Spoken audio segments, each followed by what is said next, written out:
to have pizzas available. Yeah, but that was when we started at 5:30 or 5. I think pizza is an awesome idea. Well, let us know before next time. So next time we'll have pizza.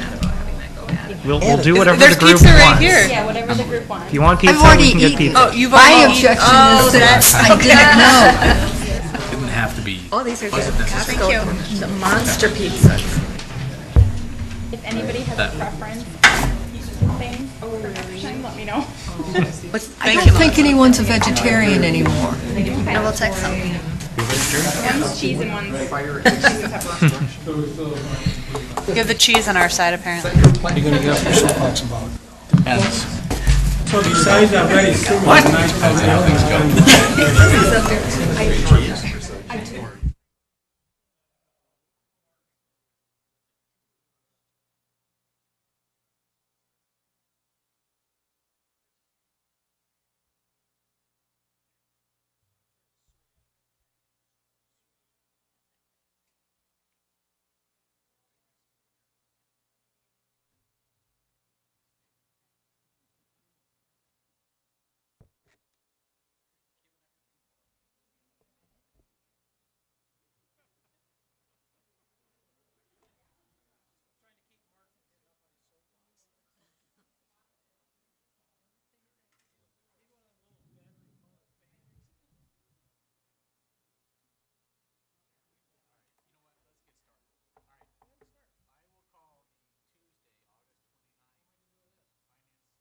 Meeting to order.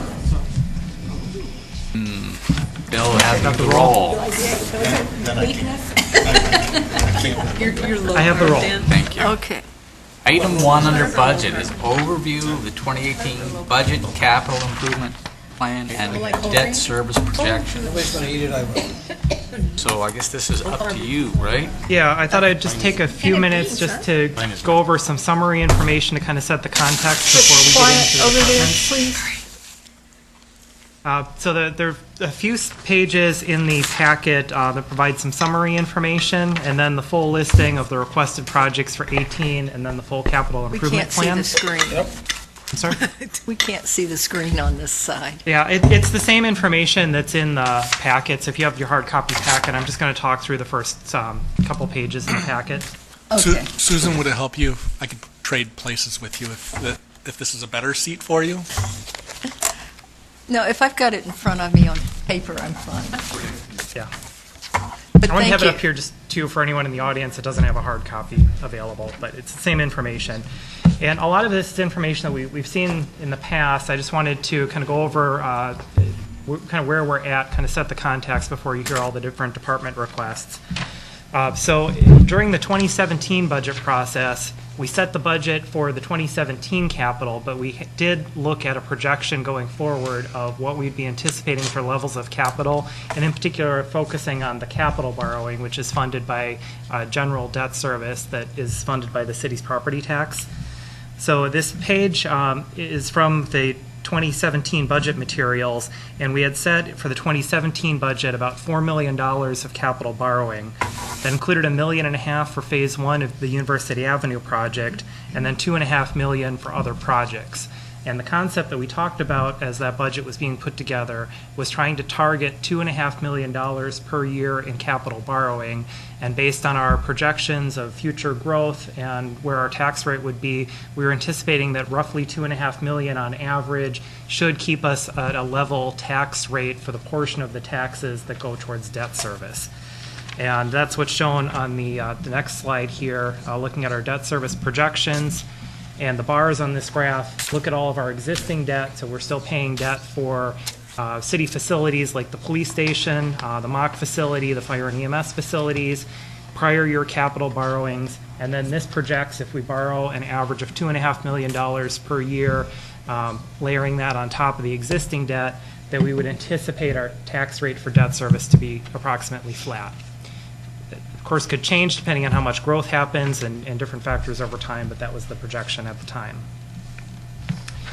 Then earlier this year, the Public Works Committee and Finance Committee looked at some different street scenarios of how much funding we would be doing for street projects. And following that, we provided some additional information at a finance committee meeting, looking at some projections of if we increase that average borrowing from $2.5 million, looking at what if we went to $3 million or $3.5 or $4 million, what would that do to our projections for our debt service? And this is a slide from one of those scenarios. I think it was scenario B that we had looked at that said, what if we target $3.5 million of general borrowing on average each year rather than $2.5 million? And just for example purposes, this put that extra $1 million into street projects, showing that we'd be potentially targeting about $2.1 million per year for streets, about $1.4 million for other projects, vehicle replacement, public lands, IT, police, all of the other capital items for about $3.5 million in total. And the projection that we looked at for that scenario was that we'd be looking at increases in our debt service mill rate, or tax rate for debt of about 2.6% increase per year, that we would peak at just under $2 per thousand for the tax rate for debt service, and that peak would happen somewhere around 2026. So we'd kind of be stepping up each year and then reach a plateau, and then as some of the debt for our other facilities comes off, as the MOC, the police station are being paid off, we would potentially see that rate coming down unless there's other facilities and other projects. And that rate's just for the debt service portion of the operating budget? Right, all of these are just looking at the debt service portion. Okay. So our property tax levy in total is made up of the operating levy that funds the city's general fund, and then the debt service levy. So, And it's approximately 2/3 to 3/4 of that going for operating, with the remainder going for debt service. So this just looks at that debt service piece. so what would that translate into total property tax increase? Because it would be an increase. It would be an increase. This scenario would be roughly a 30-cent increase, but having that spread over multiple years, so it's phased in over time. So That's it's 30% per thousand? a 30 cents. So right now, our total tax rate is around $6 per $1,000 of value, Okay, so this would go up to roughly 630 630. in rough numbers. Okay. Over 10 years. But that's not factoring the operating levy increase, right? No, it's just Right, for this debt is just service. looking at Just debt. for debt I service? thought you were asking And- about a combined rate with operating. No? Yeah, and actually, the next few sheets that are in your packet are the detailed information that we had looked at back in May when we looked at these different scenarios. So scenario A was if we keep with the $2.5 million per year. Scenario B is the one we were just looking at of going to $3.5 million. It was looking at one if you start at 2.7 and phase it up to 4 million over time, and then scenario D looking at 4 million. And this has projections on the bottom of that first page of this packet of where again, just the debt service piece of the tax rate is and where that would be projected to go. So right now, we're at $1.61 per $1,000 of value for debt service. Under scenario B, that would go to $1.96 projected. On a $325,000 home, that'd be about $114 a year. And then scenario C be a little bit higher than that, 2.02, $133.25 on a $325,000 home. And then the scenario D, or $4 million per year, we were projecting a rate of $2.14 per thousand, or about $173 roughly on a $325,000 home. And these are all projections, and these aren't exact, but just to give you an idea of ballpark what we're talking about if we look at different levels of borrowing. Just to get everybody acclimated to this, really what we're talking about is a similar amount on the operating side, right? Figuring that we at most we can be able to raise the levies about just a little under 3% a year. So what this says is basically $4 additional levy over the next 10 years. Yeah, on the operating side, we're subject to the levy limit, so That's what I'm talking we about, may be right? more constrained there than we are on the debt service. So I would say we wouldn't necessarily be able to increase the general fund tax rate by as much. Even though we can increase by 3%, we have net new construction, so you're increasing your levy, but there's also growth in the tax base. So I'd say the increase in the rate would probably be lower on the operating than on the debt service, because we're constrained by how much we can increase the operating. And we will, as we get farther into the budget, we'll do some projections of the tax rate for 2018 and then what that would look like going forward. But I would say in general, the way the state levy limit program works, there's an exemption for debt service. So for the operating levy, we're limited to only be able to increase by the amount of new construction value. So that limits how much we can increase our tax rate for operating. But on the debt service, there's an exemption. So there, it's really a determination of what tax rate and what increase do we feel comfortable with as a community.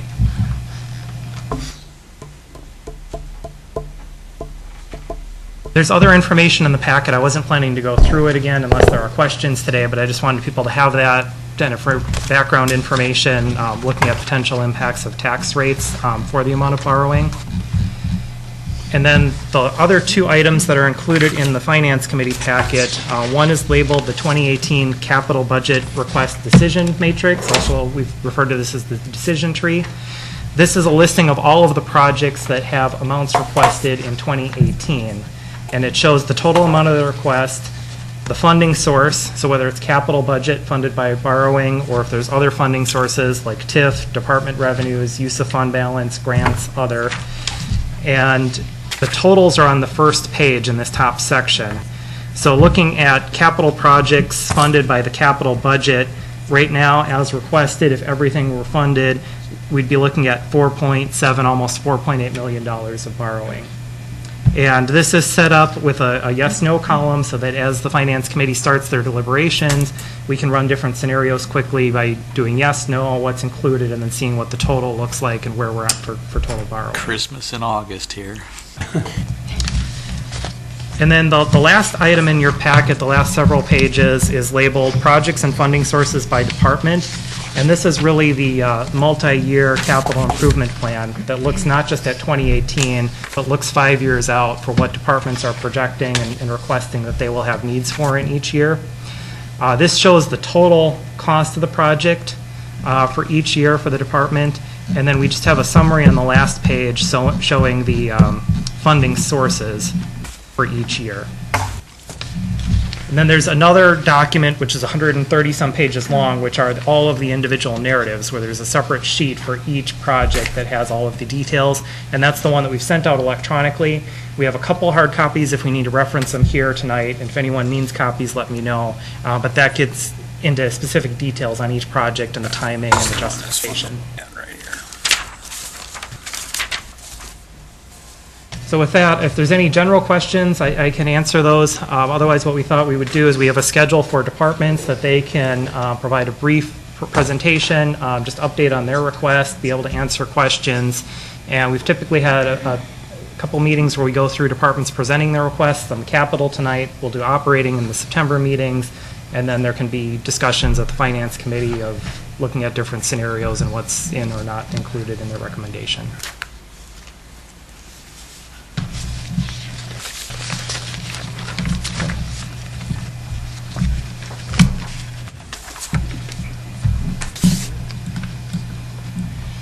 And if there are no other general questions, the first department area that we had scheduled was planning, which also includes TIF-funded projects. Is this on? Oh, that sounds on. That's on? And if it's easier to sit up here, you're Oh, welcome, okay. or Okay. there, whatever you're more Can they comfortable hear me with. there? Should I take this down? Yeah, we can move this over. I'll just take it. Whole thing, get it out of here. Over there. Take the whole box. Yeah, I was gonna say, how'd the pizza end up over there? No way, dropping. Ramsey looks hungry. Oh, okay. Well, we have, under the planning and TIF, we have 7 capital items, and 6 of those are proposed for TIF funding, and one of them is the capital. Oh, sorry, am I too loud? No, I was looking for you and I Okay. couldn't find you. Where is she now? She's really short. I am short. That's true. I thought maybe it was too loud. These are new mics, you know. Anyway, so of the 7, the first one is for design costs. for the Pleasant View Road expansion. Of course, that's a multi-year, jurisdictional design project and improvement project. We also have a placeholder for the University and Parmenter intersection, which, as you all know, we've been working on. And the full cost is shown, or full estimated cost is shown in 2018, but it might end up being in 2019. But we're just trying to look ahead and say, what are we working on and trying to accomplish for city projects? And then the Pheasant Branch Conservancy Trailhead, we've shown $475,000, which of course is the cost that we've been told for those 2 lots would be the purchase price, and we show $172,000 as grant, and then the remaining out of the TID 5 project plan. The only non-TIF plan that we have, or non-TIF expense that we show in the capital plan for planning and TIF is the $10,000 estimated for legal fees associated with the rewrite of the zoning ordinance. As you know, we hope to have the comprehensive plan finished sometime in the next few months and adopted, which will then necessitate going through our zoning ordinance and ensuring that we are in compliance with the goals and objectives of the comp plan. And so we are not sure exactly how much it'll be, but we know we need legal assistance with that. We do show also a South Pond improvement project. That's been discussed by the council before. This could be postponed because of the dredging of South Pond, but we wanted to show what could happen in 2018. We're still hopeful that it could be in 2018. Then we also show the Northeast Middleton Trail Connector for design in 2018, $75,000, potentially showing $600,000 beyond that year. But we have been requested by the Planning Commission to look for grant funding for that, so that's what we'll be doing to assist with that. And then we have the Downtown Plaza, again, as a placeholder without any dollar amount in that. So those are the 7 that we have in the planning. Again, 6 are TIF proposed. And then there's also 2 in the airport budget. And Mark Opitz is here if you have any questions about that, about the 2 for the airport, which are ceiling ramp and taxiways, and airport master plan and airport layout plan. So, Mark, city's port is 25,000, the rest is coming from the federal, that's 75% or 80%? How much is for the sealing of the runway, which is pretty important, I think should be done? The request is for $25,000, and that would be a match to state and federal funds. I don't know what the cost estimate is, that's what we were told our share would be. Okay. And for the master plan, we had $30,000 last year, so this is on top of that, or this is? Yes. Previously, last year we requested $30,000 to fund a limited study of the northeast side of the airport for potential hangar expansion area at the base of the hill near Laser Express. Over the course of the past few months, it's become clear that we need to do a more comprehensive master plan for the airport. Our share of that would be 20%. The 80% would come from federal funds. So the cost estimate prepared by Mead & Hunt, our airport engineering consulting firm, is that a master plan will cost about $250,000. So 20% of that is 50 minus the 30 that we requested last year. That's why we're asking for an additional $20,000. Thank you. But just to be clear, the number that's shown here is the total, which includes the 30,000 plus the 20, and that's recommended to be TIF funded. Yes. Thank you for that clarification.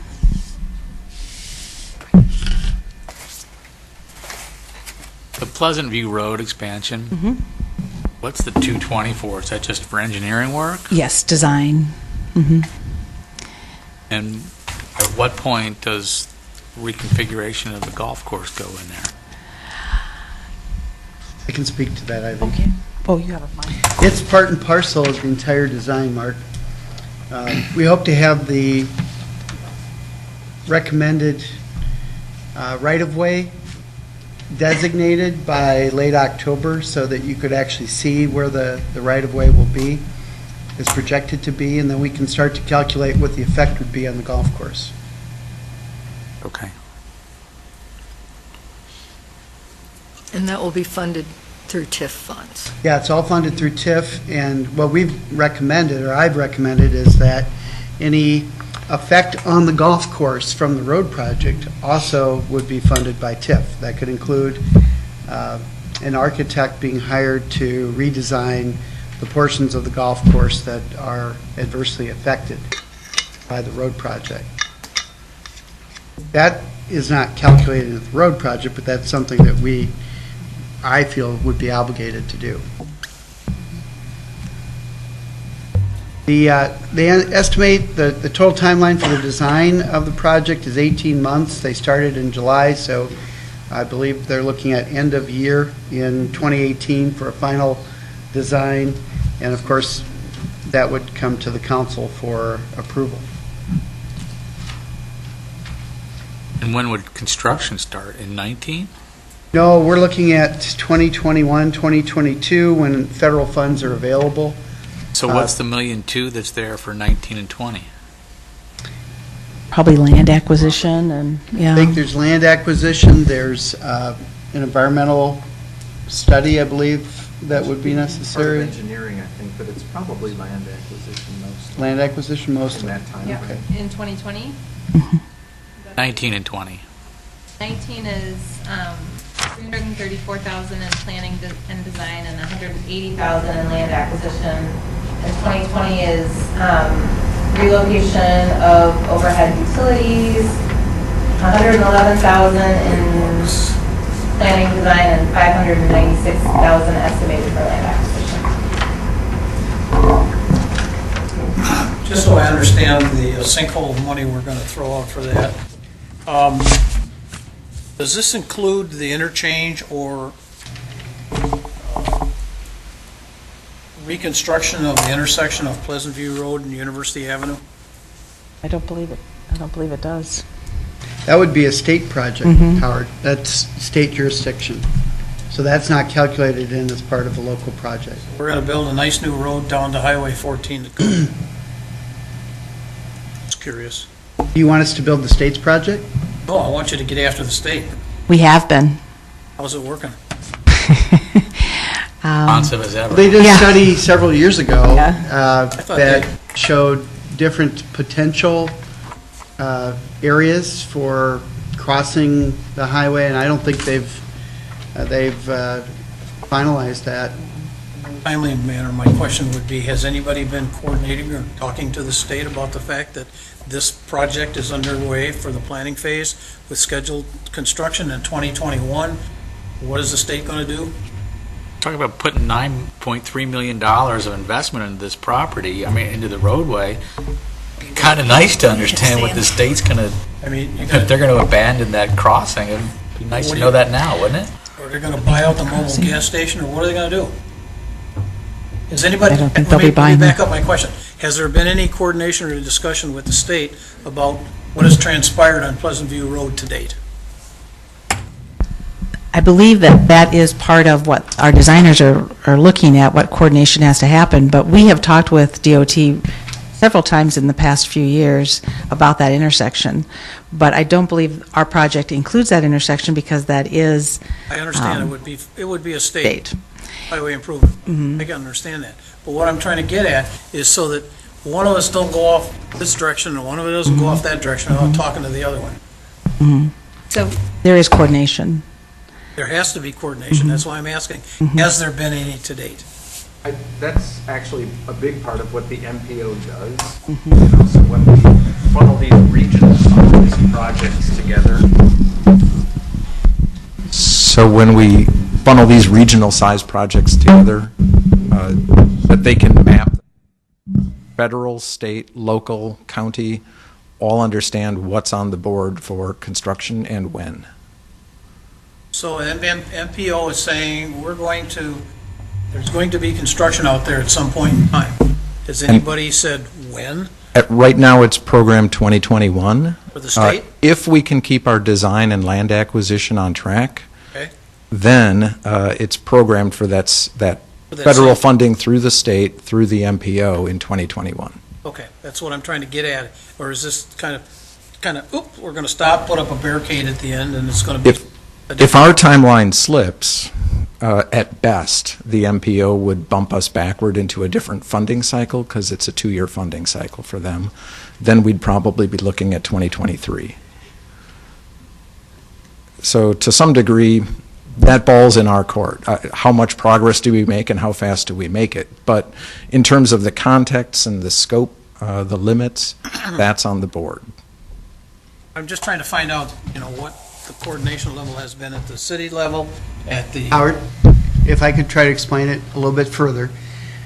The Metropolitan Planning Organization is in place for federal funding for projects for a metropolitan statistical area. I'm not sure how much everybody knows about that. And it is the planning body that coordinates federal, state, local funding for various projects. We are in the 5th year of their current capital plan, which is 2021. So that's contingent on federal funds. There's no state funds lined up for Pleasant View Road. It's just federal and local, because it's a local road.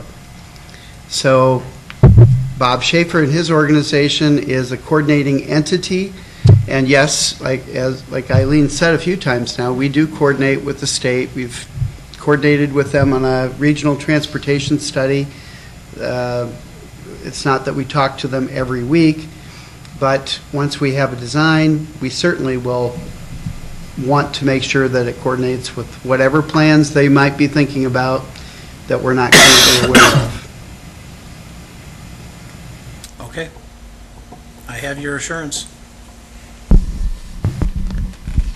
Yes, you do. Heard it, folks.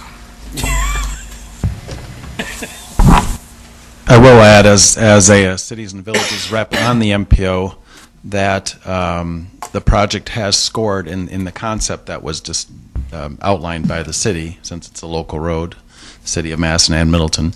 The project has scored highly enough and competitively enough that we are slotted for that funding. So if that does slip, I would assume we'd still rank highly in the future, but there's always going to be a competition for that pot of money, and it's a large, expensive project. So we have felt, especially with the dwindling timeline for the TIF district, we have felt some urgency to avail ourselves of the federal funding when it's available in 2021, and we're proceeding full speed ahead to make that happen. Bill Schaefer, by the way. Oh, thanks. It's Bob McDonald, but Bill. I morphed him. Maybe they're not done with me yet. That's my soapbox. That's right. Are you done grilling, Eileen? Getting off easy. Are you done grilling, Eileen, or That was my soapbox for the night. Now Mark gets the chance. are you sure you won't have any more tonight? That's it? That's cool. I just want to make sure that everybody's talking to everybody else and we all come to the same point at the same time and get it done.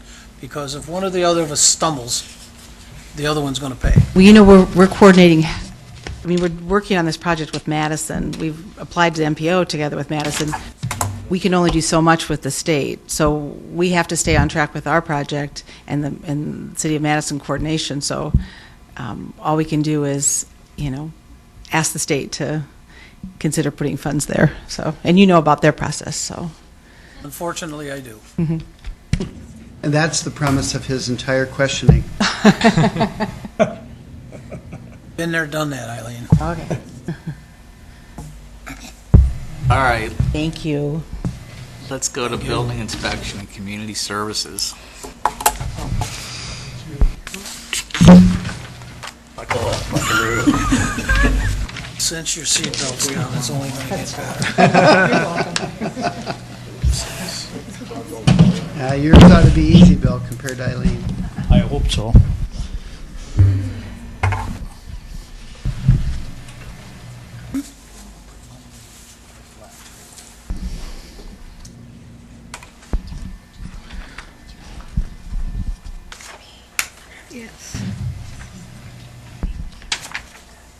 Currently, building inspection is looking at 3 projects, a continuation of the scanning and display service for plan archives to free up space that currently being used to store old plans.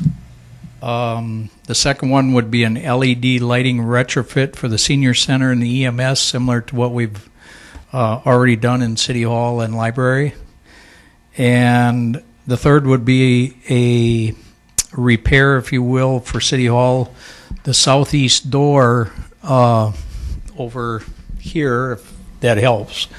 One of the old police entrances, that door is warped and hard to close, and we've had issues with critters in the building, so we feel that needs to be replaced. The west railing going down to the lower level, no longer, it's starting to come apart. If any of you have traveled down there, you can see that it's starting to let loose. It's going to have to be fixed soon. And included with that is revamping the stairway so that railing can be installed properly. And also we're looking at some of the hill repair back there where the current plantings are, kind of relieve some of the pressure off of the retaining wall and make sure that that is still safe. There's been different discussions on what we're going to do with that area as far as what we want in there or how it's going to be looking, but we want to make sure if anybody's working in there, they're safe. So those are the 3 projects we're planning currently. Howard wants to know how the current plan for archiving is going. Oh yeah, how's that scanning project? It's going good. It's going very well. The reason we upped the amount requested of $5,000 is the scanning company basically used the $10,000 by July. The end of July they were done. We felt with $5,000 more we could probably keep them going until October, and that would increase the speed on getting the space freed up and more documents on PDF. So, Are you clearing by year or by project or? I'm not sure how Marilyn's kind of in charge of that, and she's set up a file. It's currently going into our file, but it's easily.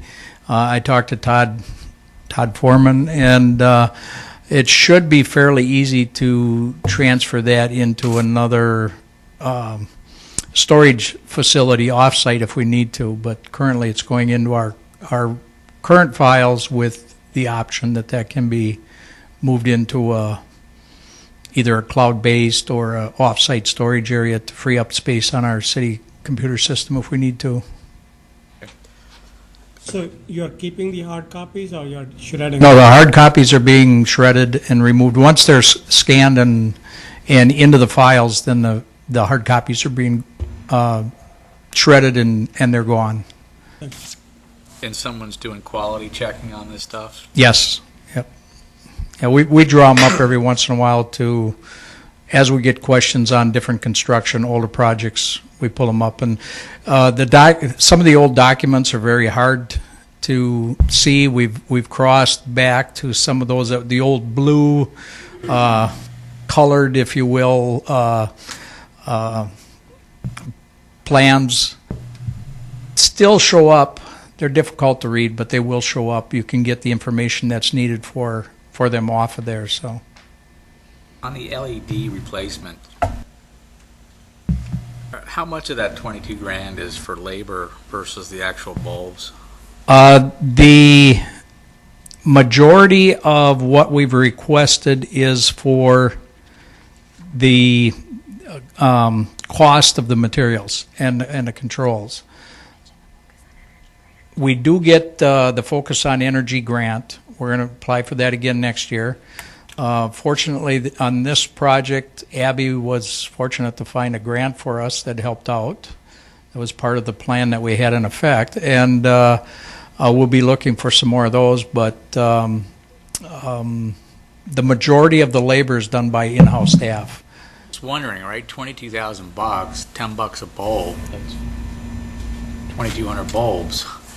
We did, well, it also includes controls, And the control wiring in that was done by the independent contractor. We hired PKK, a local contractor, to do the control wiring.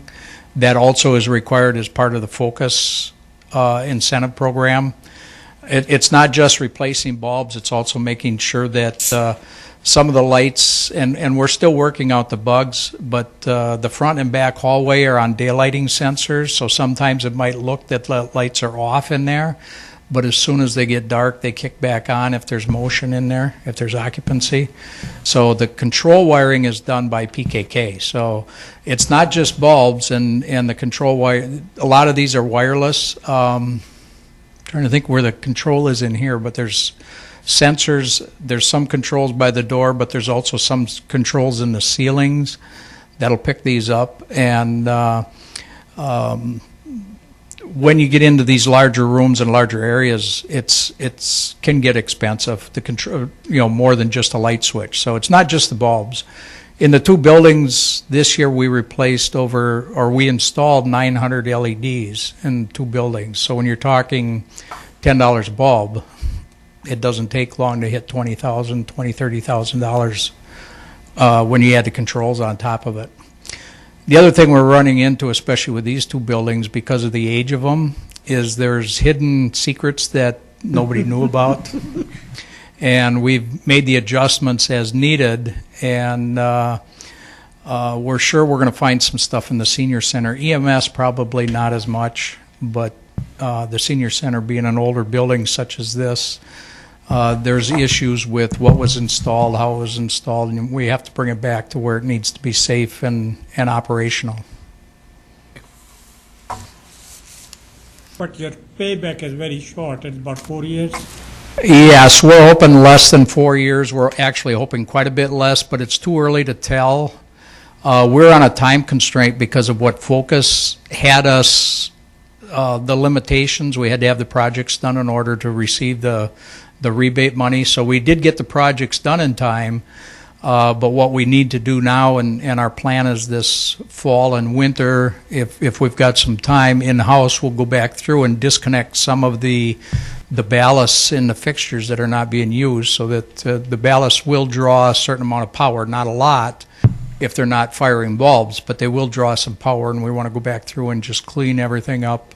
But at this point in time, we met the requirements for Focus, so we're still working on the financing arrangement that we had with them. And I just started monitoring. It's too early to tell. I'm hoping that later in the year I could have possibly an early report. Nothing set in stone, but when I was contracting, I used to do that for a living, would be adjust energy management. So I think I can get an educated guess on what our possibility is. It really takes about 6 months to a year to fully understand where you're at, and everything has to be operational. We just got some of the controls for the libraries. We're still waiting for a couple of lights. But for the most part, the two buildings are almost functional to where they're going to be, other than us removing some of the unused ballasts. So. Thank you. If you open up a fixture, put LED in it, okay? If that fixture is open for whatever purpose one of these things open, why would you not disconnect the ballast, the old ballast, at the same time? A time constraint. When we did the city hall, we got the equipment the middle of June, and they needed this relamped by the end of June. Unhooking the ballast would have taken a lot longer, and we didn't think, with the work we had going on in June for inspection work, we didn't want to hire it out. We thought we could do it in-house. This way we can go back in-house too without hiring, that labor to be done, and still do the final project.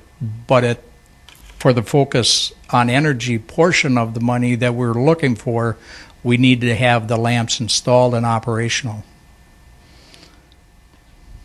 Does that make sense? No.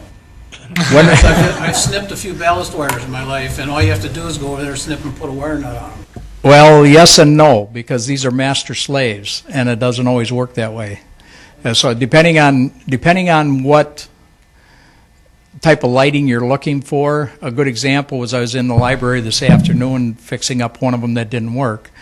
They had outboard lights on 2 fixtures that were not working, but that was only on one of the fixtures. The inboard on the other fixture was working, but you can't just snip ballast and start saying this is...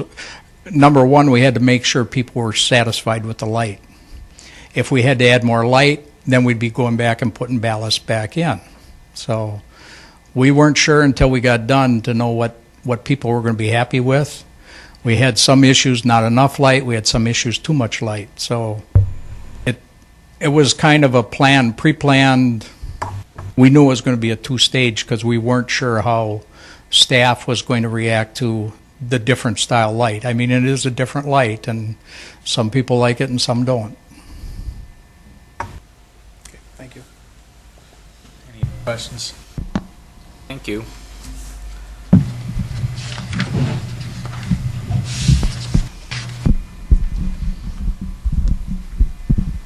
You're on vacation, aren't you? Yeah, he's on vacation. On leave, yes. Mike made you come in here tonight for this? I did not. I told him he didn't need to, but he's here anyway. I don't drive by your house and see that truck parked out there. Something's wrong. Well, something is wrong, but it's being taken care of. So once again, this year, I'm asking for 2 solar trailers to mount 2 electronic message signs that we already own. They're just laying on the floor at the city garage because I don't have anything to mount them on. So the cost of each trailer is $6,000. I'm asking for a pair of trailers, so that brings us to 12. How many trailers do you have now? Trailer and sign combinations? I have 6 solar sign trailers and 2 others that are battery operated. So a total of 8. These are not to be confused with the radar speed trailers, which we have 2 of those. One was replaced last year. Those perform a different function. So for this year and next year, you're planning on just adding to your inventory. These are not replacements. Is that right? That's my request, yes. In 2 years, we're going to reach the point where the original purchased in 2009 will have reached the 10-year life, expected life. They may last longer, but at some point we'll have to decide whether to start replacing them.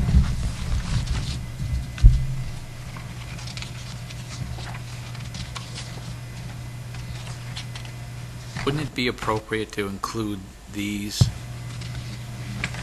plan?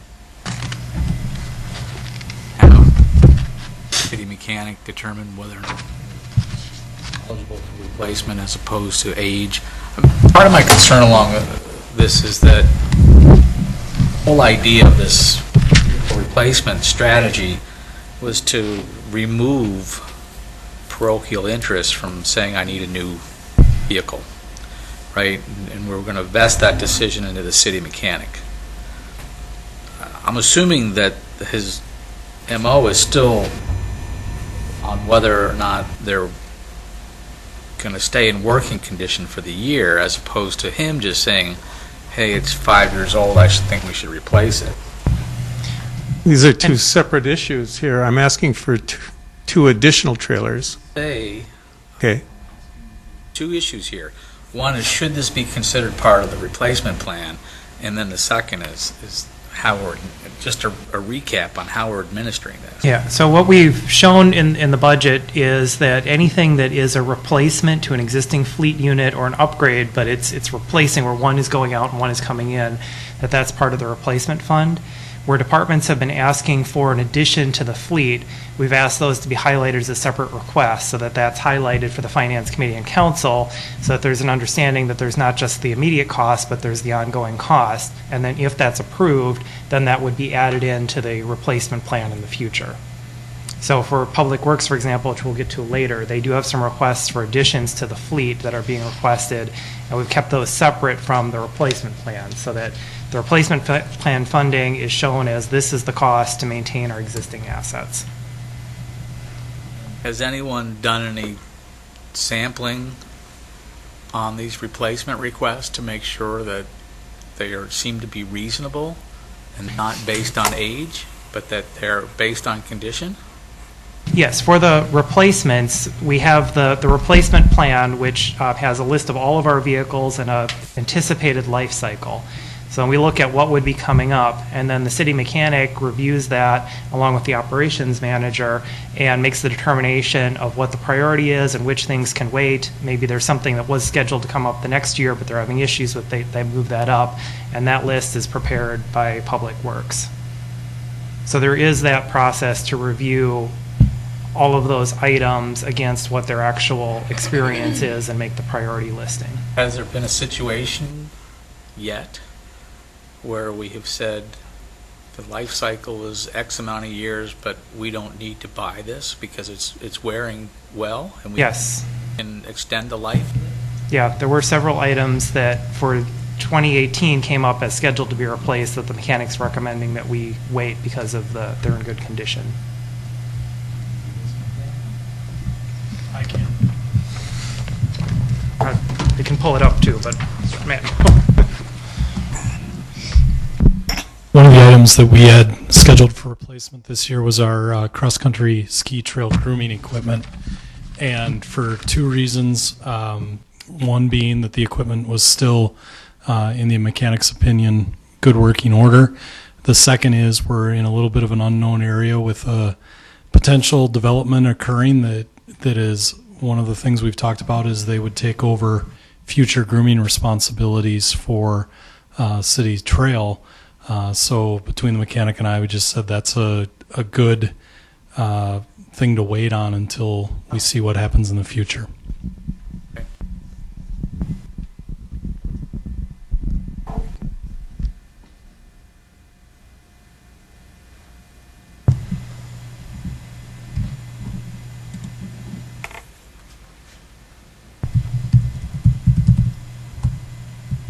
All right. Any other questions for Mark? It's just a snowmobile. With a drag. I had 4 of them. I know. They don't wear out. All right, library. Mark? I'll give you some examples, Mark. Okay, so under 2018 budget, PowerPoint at the very bottom. All right, good evening.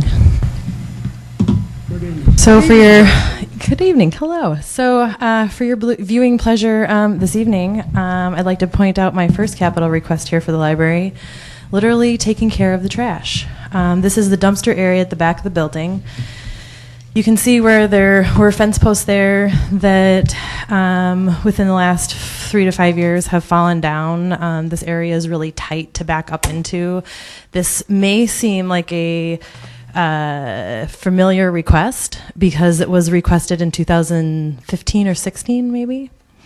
So I looked at that request and reviewed the parameters of what was suggested and changed things up a little to save some money and to utilize existing resources. So the previous request included ADA access in the back. We have ADA access in the front of the building, and this is mostly a staff entrance. The doors are automated, and I feel like a ramp back here, I mean, I don't even know where we would really put it. So I don't think a ramp for ADA access is necessary in the back. To open up the space a little bit, Todd and I took some measurements and felt like the moving of the dumpsters to the north end, I believe it would be, of the fence and just expanding that concrete area and the fencing would allow for the dumpsters to be put in a different area and pulled out. And then it would open up this back area a little bit so the stairs aren't blocked. If you kind of move through some of the pictures here, Bill or Melissa, thanks. You can see where the stairs need some repair work, but they're small things that we can replace the railing and fix the stairs. The previous request involved pulling out all of that concrete. So we got a variety of different quotes for the fencing and the concrete, and this request is based on those quotes and also includes a little bit extra to allow for any work that needs to be done by other city departments, like clearing the site. There's some landscaping that needs to be moved, all of that sort of thing. Questions? Going to move the dumpsters around to the other side of the air handling box? Yes. Jocelyn, I thought we funded this. This was before you were, It was, yes. that we had funded it, and what happened to that? It was a formal request and presented, but I don't think it was not approved. It wasn't funded. Wasn't? No. I thought Are you it was sure about funded, that? but it didn't Yeah, happen. I thought it was. There was a project to automate the back doors with RFID tags, and that. No, there was No, a, there was- there was a capital. I think we funded something to repair the stairs and Yes. do something about this area. And Yeah, we and- may have used that money for something else, but I believe this was funded Yeah, it probably was 2 funded, years yeah. ago, 2 or 3 years ago. To my knowledge, I am certain it wasn't, to the extent of what I know. We'd have to go back and look, but It was- nothing indicates that there was anything allocated for this in any records that I have. Okay, well, there was a couple of projects, I know the library, this was several years ago, because Miriam was still on council then, that were funded but were being held to be used for the new building, or reallocated into that for the new building. So we need to go back and look and see. Can you check and see what's been? Yeah, it's a valid project, I've not it's come just- across anything either Okay. indicating it's funded, but we can go back the last few years and Yeah, it would be several years. more than 5. A year, It'd be No. 15 or 16. well, it was before, probably 2 years before Jocelyn got here, Maybe at 14. least, or 2 or 3 years before I think it was Jocelyn. 14. I can send you what I I have, think though. the process was in 14 for the 15 budget. It's a fire exit. That is. I'm going to give OSHA a call tomorrow morning. Okay, because it's being blocked at the bottom? Okay. They'll be over to take care of the city's problem for you. Oh, it's ridiculous to have that. And for a long time, for a number of years, I dumped all your books out of your resale shop. Yeah. Dumpsters.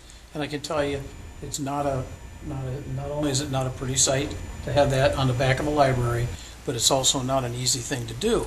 And if that's a fire exit, I can't imagine that anybody, that you're allowed to have those dumpsters right up against the bottom of the stairway. Yeah, and it was clearly designed that way, so I'm not really sure where else they would go. But they weren't that big at the time. I know, I realize that. Yeah. But you ought to move them out in the middle of the parking lot in case something happens. I mean, it's an unsafe situation. It is. We also have a lot of problems with dumping in the winter. The stairs, navigating the stairs with the dumpsters there are really sketchy, so. If somebody go up and down the stairs and fall for that, you're gonna Yep. got a problem. Okay. Jocelyn, real quickly. Yes. Here, wrong side. Was the new plan then for moving those to the other side, does that resolve Howard's concern about access to those stairs? Yes, that solves the access problem. Yeah, there's still the fence falling down, and Yes. that's, yeah. But the new location? Okay. It's a poor example of a loading dock. Yeah, it's really tight. Really, really tight. We have trucks in and out there twice a day, very carefully trying to wedge in there. I've seen them do that. Yeah, it's impressive. I wouldn't have done it. So moving on to the second one here, shelving. We've reached critical capacity with our materials holding. Yeah, that's it. Thanks. We're good. No picture of the shelving, yeah. Oh, yeah. Oh, that's okay. Oh, yeah, this is just more angles. We can hold off here for just a sec. So the shelving, as lined out here in the narrative, is directly affects our revenue from the county, because that's the capacity for how many items we can hold, and that Dane County formula is partially made up of our inventory and square footage. So we have reached critical capacity in every single area of the building. We put together a couple of quotes with our shelving vendor, and I've identified a couple areas where we can move some things around, change some angles, a couple collections that we can weed down quite a bit and work with the friends on some sales. So the shelving that was identified is coming in at a cost of $52,000. Our fund balance carryover from 2016 was $58,000, and that was mostly due to vacancies and turnover, so personnel savings costs. Or cost savings. So I'd like to take the fund balance and apply that to this request. So even though it is really critical, that cost would be coming out of the 2016 fund balance carryover. She's on the shelving. Okay.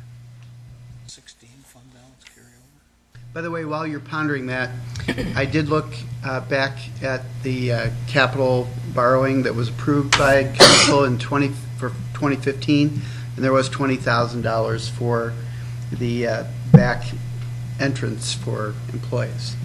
That was just for the mechanical doors. It wasn't to address the dumpsters or the stairs. Or other just the door. Doors. Yeah. It was explained to us, unfortunately, as the stairs, and putting in an ADA accessible ramp. Well, the request was much larger than $20,000. Yeah, I think initially there was a request that included that, and then when they started getting further into the project, they saw it would cost a lot more to actually take care of all of that concrete work. So what ended up being done was just the door. So one good thing which came out of that was that when that engineer came to look at that project, he looked at the roof and he saw that, wow. So very good way to. That was a great silver lining. Yes. So I guess, well, some of this is it wasn't clear how much those doors were going to cost in the project, because it sounded like most of it was to provide an ADA exit and repair the stairs. I think the ADA access with the door is definitely a legitimate cost. Just with the amount of deliveries that happen, having automatic doors back there is really helpful. But it wasn't that the doors were ADA. This was a ramp. Yeah, that's where we were getting misled. And that's the request that I saw. That we were, because I know there was lots of discussion about why do we need another ADA access if we have one in the front. Right. It was made clear or suggested that it really needed it. Yeah, as I recall, it was cut. The request was much higher than $20,000. Any other questions about shelving? I have a question about the fund balance there. Okay. Actually, this bill, not the first time this has come up where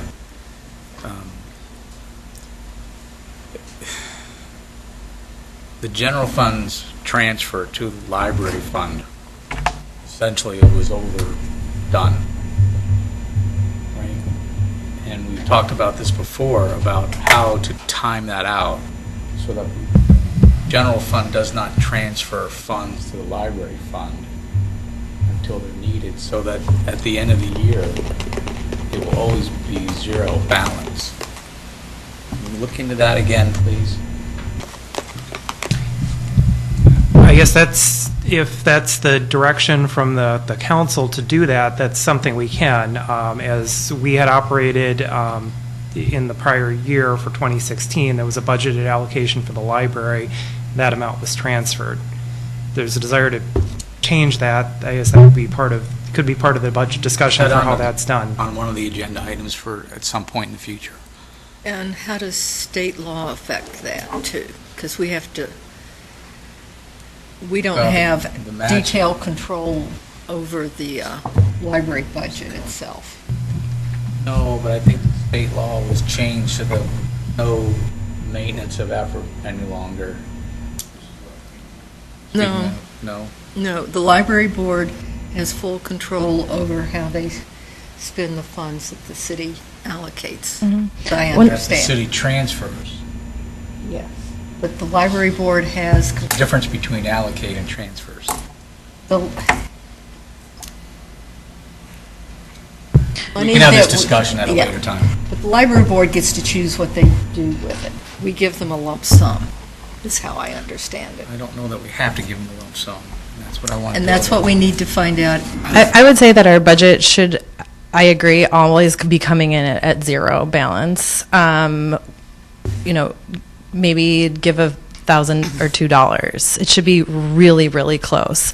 The savings from last year were entirely based on those vacancies, and those are budgeted for at during the operations budget process. So those funds were already allocated at the beginning of the year to pay for personnel. So that's where the savings came from.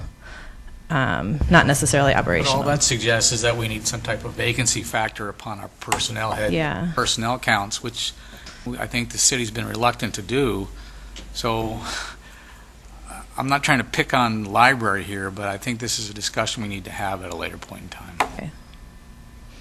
Can revisit that when we discuss the operating budget, have a chance to look at what the state law requirements are. I got a quick question for you. It's Okay. just kind of a little off here. I'm looking at this beautiful picture of this fence which holds all of your air conditioning compressor units. Do you have a maintenance program on all of those compressor units in there? 'Cause I Yep, know we do, and I'll get to that at the very last. one of them blew up on you or something? Yep, we do, and I'll get to that at the very last, future capital with the mechanical equipment. So if there's any other questions about shelving, then I can move on to the furniture upgrades.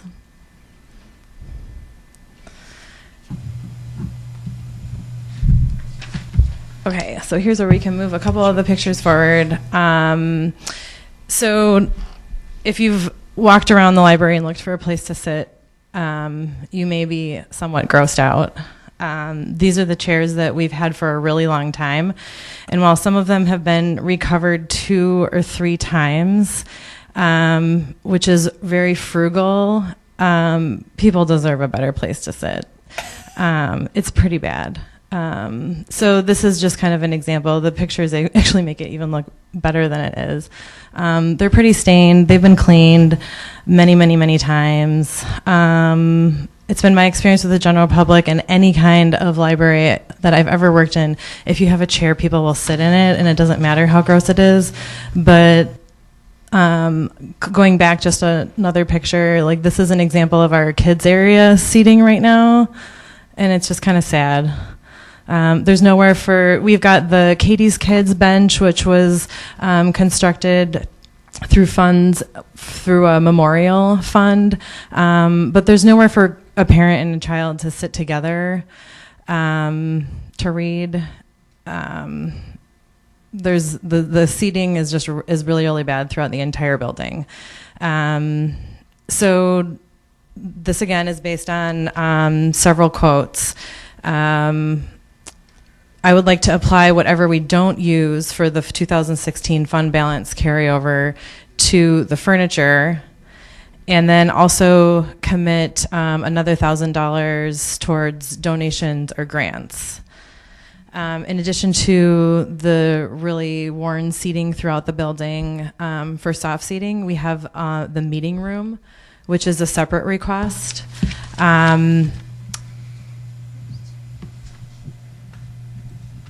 So this first one is,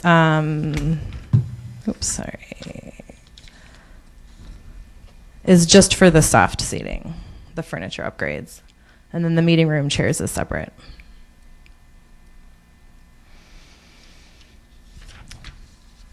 So this, along with the meeting room chairs, is probably an area where we could do some fundraising, and also get a commitment from the Friends to help out.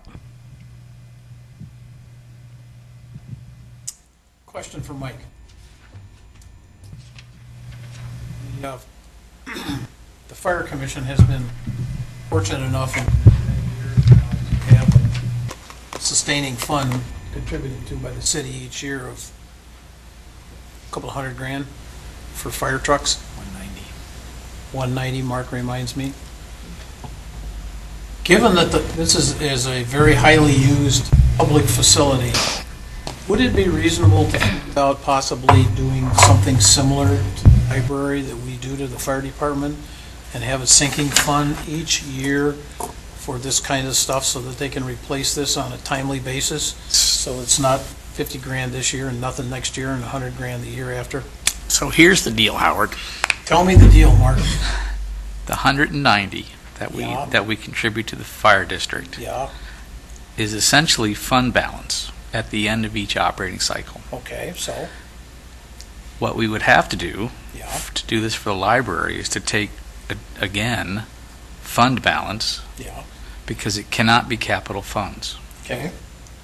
So what that's going to do is going to put continuing pressure on our levy and our operating budgets so that we have fund balance to fund all these one-off projects. Okay.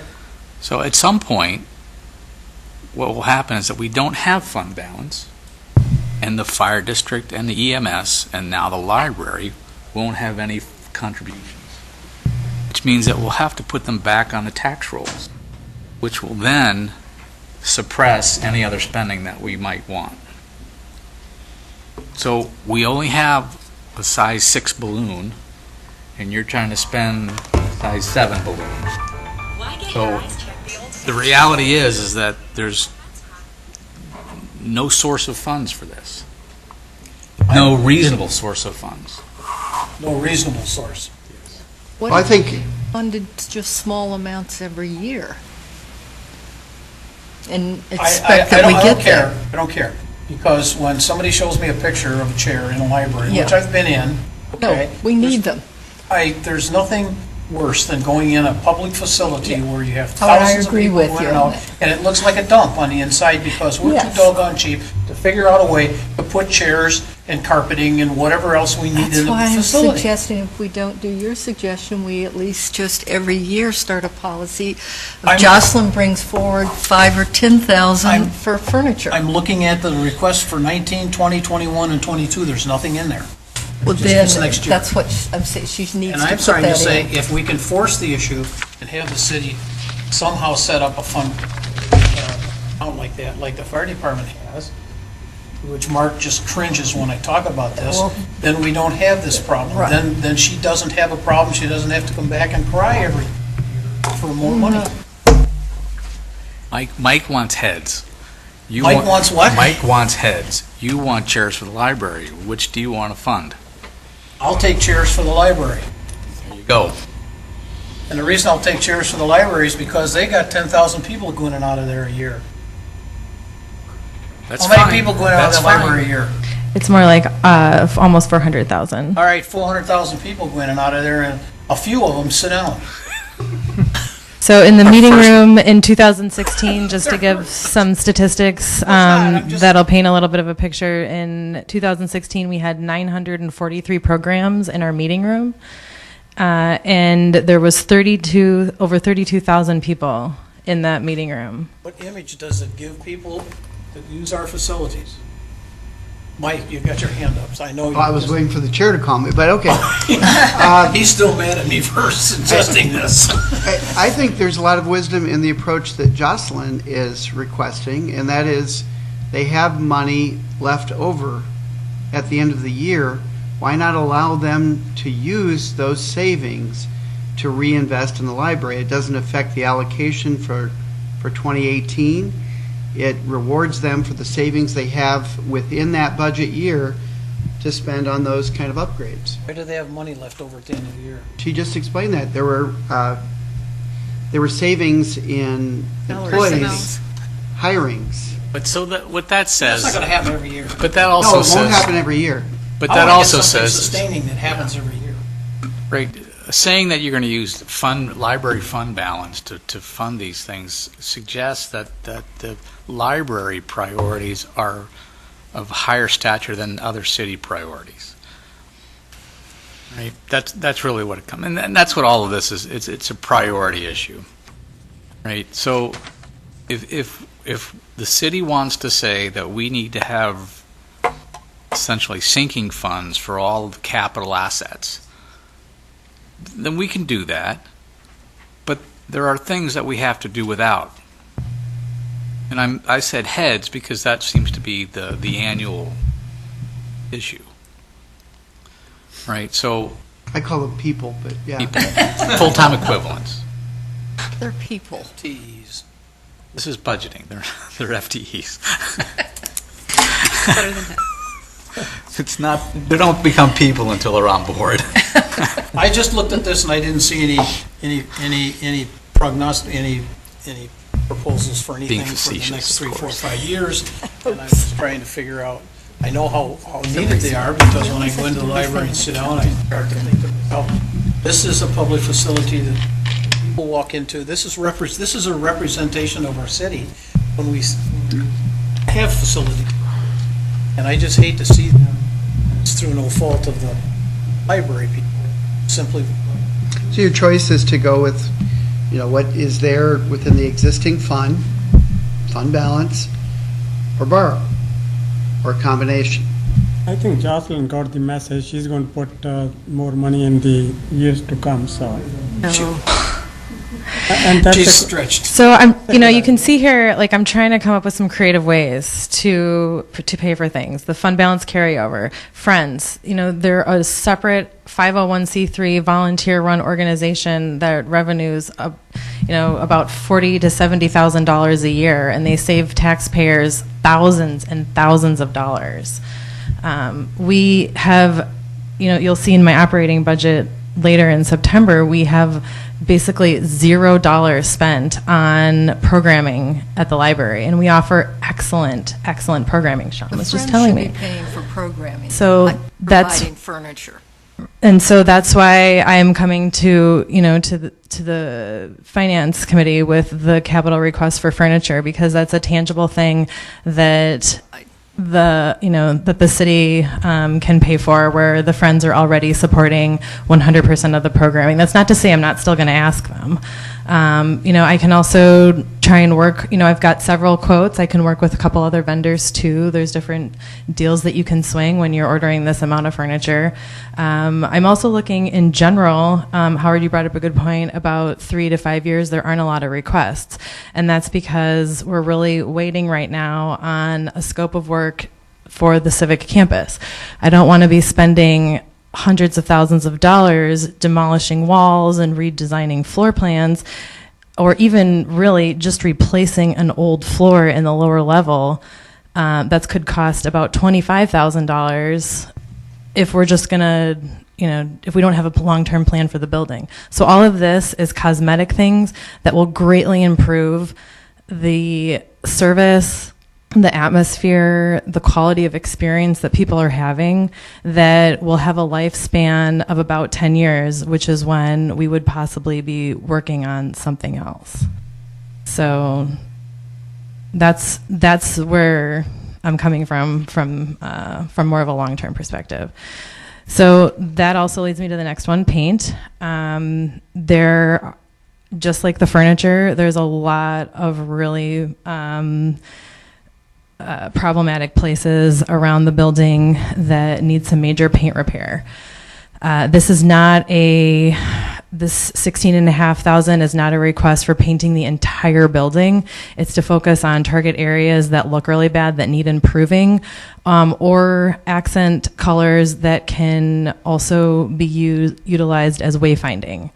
Right now, the entire building is beige with some mauve accents.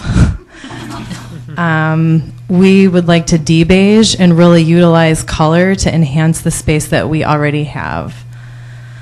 The South Central Library System provides some consulting for us as part of our membership to the system, and so we utilized the interior design consulting that we're already paying for through the membership to come up with these quotes.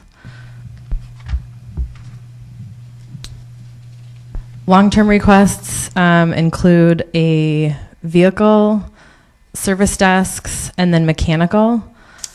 The very last sheet on this slide, I'm not sure if I captured it quite right. It looks kind of like this. Hard to see. But. Yeah. This is a document that I think Marilyn keeps, Bill. So this lines out the lifespan of all of the mechanical equipment in the building. I think I may have screenshot the wrong part, but basically it's the context, it's when they last worked on them, it's how much that cost, and then it's also the expected lifespan of that mechanical and what that replacement cost would be. So the last line for the mechanical equipment in the future, $15,000, that's just the next piece that's coming up with its end of lifespan.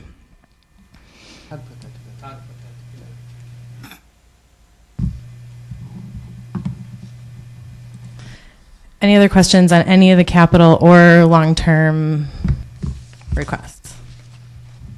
I have a quick question for your quotes for furniture. Have you checked out BSI? We have not. Badger State Industries? No, we have not. Those are the prison guys. They build furniture and for nonprofits and other state and local agencies. It's cheaper than a lot of places you would find. I will put that on my list. Thank you.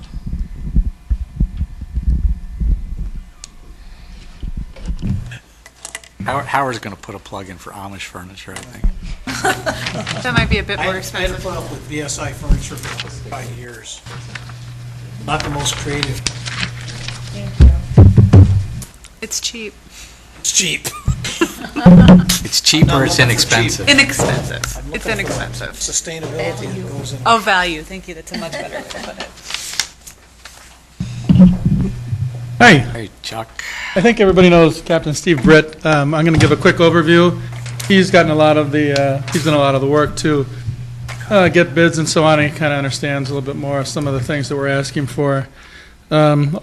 First off, I would like to say that the police department is very much in favor of the vehicle replacement program, and we do have examples of vehicles that have been pushed back past what their estimated lifespan was, especially our detective vehicles that are older but don't have a ton of miles on them, and the mechanic has, even before we went to this program, we used the city mechanic to give us estimations on when we need more vehicles, and even this year and last year, he did push things back. So I trust his judgment. I probably would have asked for more vehicles than he's recommending, but we can live with his recommendations, and I think it's a smart way to go. Secondly, I would ask you to, if you're considering some of our proposals, but think, well, maybe we can push those back to 2019 or 2020. If you look at our 2019 and 2020 list, it's pretty expensive also. Over $500,000 in 2019 and over $225,000 in 2020. So while that may be something that seems like a good idea, we have some important things that are coming up also. This year we're asking for 3 items. The first 2 are somewhat related. The integrated security system. As you can imagine, at the police department, we have swipe cards to get people in and out. We track people who are in and out of the different parts of the police department, especially our evidence rooms, based on these swipe cards and so on. They are controlled by, for lack of a better term, a master controller, and that's on its last legs, and we need a replacement. We're also working with IT and other departments that they will use our master controller for their entry needs. So, for instance, the senior center, city hall, fire department, and EMS are all contemplating tying into our system. And that's a really critical thing. It's on its last legs. It's 8 years old. It's hard to believe that we've been in our building that long, but it's getting to that point. But we also have 65 some cameras in the police department that are critical for our day-to-day operation. And when those cameras were put in, it was right at the time when technology was changing. But those cameras are analog. They're starting to go. and they're hard to replace, and they're being replaced with high-definition IP digital cameras, and we would like to make that changeover completely in the police department. And that's the second item, the camera and the recording systems. And obviously, we're mandated by law on how long we have to keep certain, I call them films, digital copies of interviews and things like that. So the servers are very important. They have to be big. They also hold our digital squad cameras and body-worn cameras, but not so much for that. This is just for the things inside the police department that we need to store. And then the third thing that we're asking for is the simulcast radio transmit installation. We have a hybrid system with our radio communication. We're part of DANECOM, but we also have different repeaters throughout the city that strengthen our radio frequency so that police officers can hear the dispatcher, and more importantly, they're able to talk on their radios, and especially when they're inside buildings or parking garages, things like that. Our radio guru, Tom Adler, has come up with a way that can even increase this capability. It's become actually even more critical since he's recommended it, in that we have 5 repeaters around the city. Those repeaters, you can't get them anymore. He scores them off of eBay and radio places on the internet.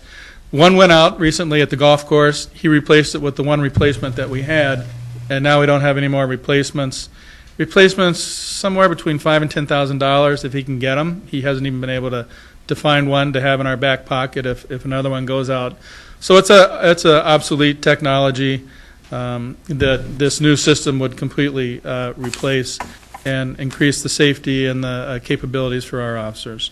So those are the 3 things that we're requesting this year. And if you have specifics, Steve can probably answer some of your questions. This is a question more for Bill.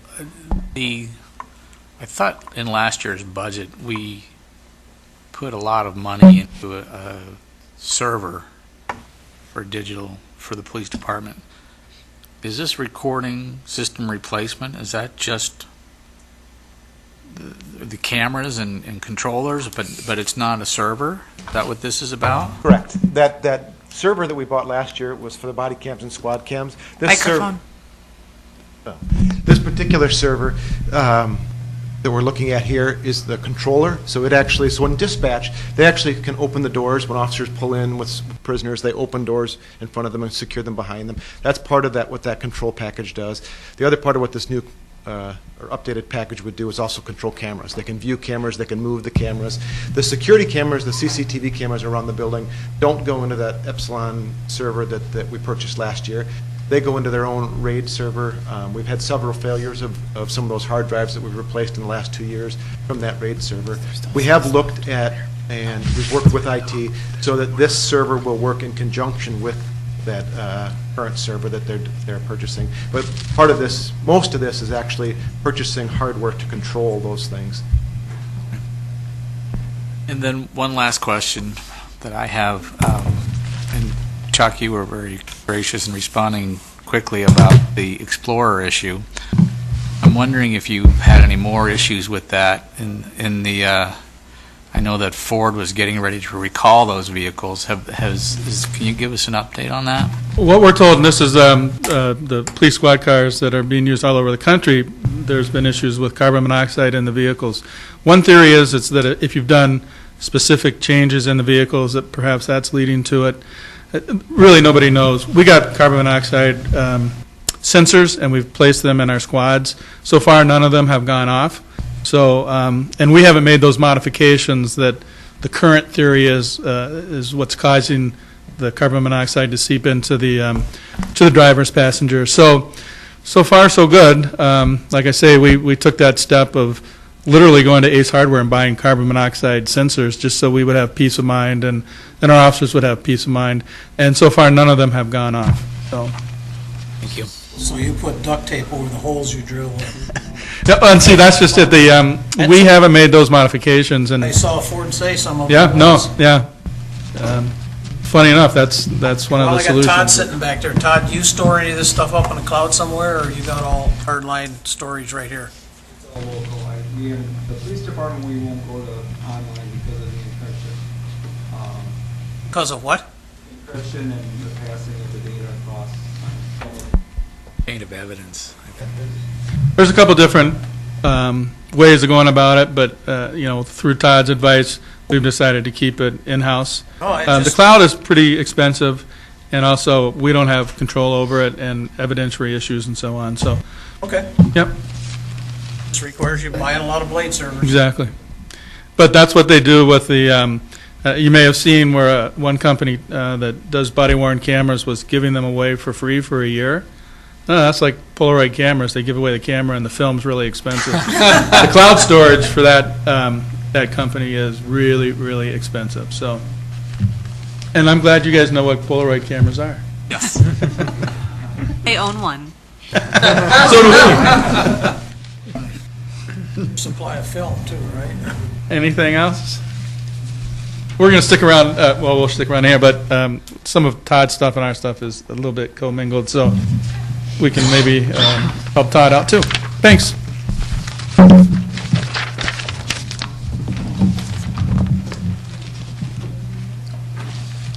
I bought a brand new.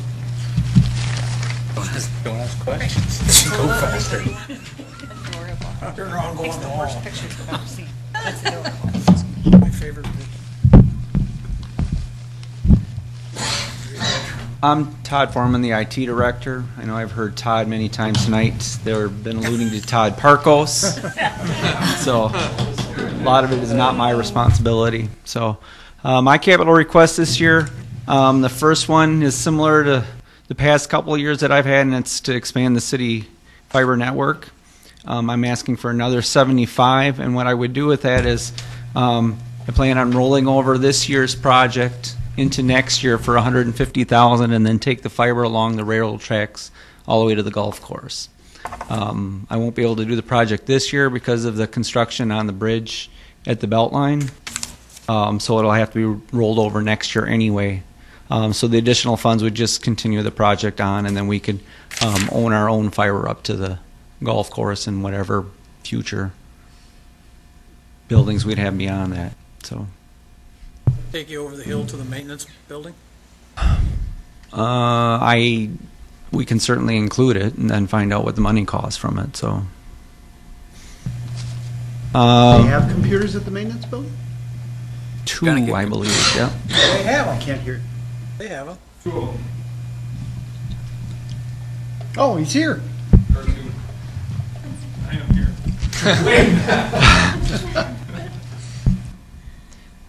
We have the next item is the police record system replacement. It's an off year or 2 off year project, but we put it on so that you're aware that it's coming up. That's a project through the MPISC, which is the commission of all the police departments that we work with, and they have come up with the project to expand the record system. So the $50,000 in 2019 and 2020 would be our share of the cost of that project. We're pretty much obligated to fund that, and again, it's listed so that you're aware of it in the future. Just if anyone's looking for that, that is shown under the police department area as a 19 and 20 project. Oh, yeah. We had some discussion after we had the meeting that we had some police IT items in police and some in IT, and so we decided to put them all in police, which was our understanding of the direction from the finance committee last year. Sorry, Todd. I must have printed out the wrong copy. So, the next item is a facility management software. The specific product is Akita Box, and what it would do is be a database of all our facility equipment. It'll keep pictures of it where they're located in the building. It'll have the maintenance with it, so that we can centralize all the maintenance and better maintain the decisions that are made. Jocelyn showed earlier what Todd Parkos had put in. It would be that information that would go in with it. I believe they're also working to get so that we can get IT equipment in, so I could roll my equipment in also and track it. The 17.5 is based on a square footage of all the buildings we have, and then maintenance is rolled in with that. There'd be a future operating cost to maintain that for storage in the future. The video and security systems, the 20,000 specifically is for the senior center. It is for a standalone. The 20,000 is a standalone system similar to what the library had put in. My intention, however, is to, as Chuck said, is to include it in with the centralized video security system. However, if that is not funded, the senior center's system is broken and obsolete and needs replaced. And then my last item is the EMS. Their tough book replacements, their laptops. In 2012, we funded the purchase of them, and then the replacement was supposed to be rolled into the operating budget. That never occurred. So now they're 5 years old and need replaced. So again, we're attempting to replace them in capital and then include them in the operating budgets in the future under the 3-year rotation plan. And again, just if you're looking for that, that was requested by both EMS and IT. So we took out the duplicate. It's just shown in the EMS right now. So it's only in one place in the capital For budget. 19 though, right? Yes, EMS requested that for 19 at a cost of $16,000. Everyone's on the same page. Yep. I got a question on the senior center request. You had mentioned, or the chief mentioned, or Steve did, that a system could be used for the senior center. Then you have also an additional request for new equipment for the senior center for The security? senior center needs replaced. The hope is that we can unify the systems and base it all on, in which case the senior center's portion will go down. However, if the 150,000 isn't funded for the police department's software and they don't purchase a security system, the senior center will still need a system. So that's what the 20,000 is based on. But if we get the one for the police department, this bigger one, the amount for the senior center is not Go needed? down. Correct. Okay. You get a new security system down at the police department, is there a corresponding increase for staffing? You did that last year with this year with my part-time. I got one of you tech. nodding yes, and I got you said given. What is it? Increase in staffing for a security system? I mean, that's. If you put one and monitors everything in all the city buildings. As far as service, the service agreement we have for that, the service agreement that we've been paying on this is actually less than we paid the last several years for our current service agreement. So that would actually go down by $200 per service. But who's monitoring the system? Oh, our dispatchers monitor that system. And we won't need any new No. dispatchers? No, we are talking about maintenance of that system, and that's covered in our current operating. We can cover that in our current operating. Just every time your monitoring of all this stuff continues to grow, all right, and correspondingly, I would expect personnel to grow along with it somewhere, somehow. I'll take all you care to give me. What? I says, I will take all you care to give me. IT, I was in it for too many years. It's a lead bottom money gobbler, and you know it. You got to behind the library chairs. Yeah. God. Okay, any other questions for Todd? Nope. Thank you. All right, we're going to take a 7-minute break. We'll resume at 8:50. I'm sorry, 7:50. 7:50.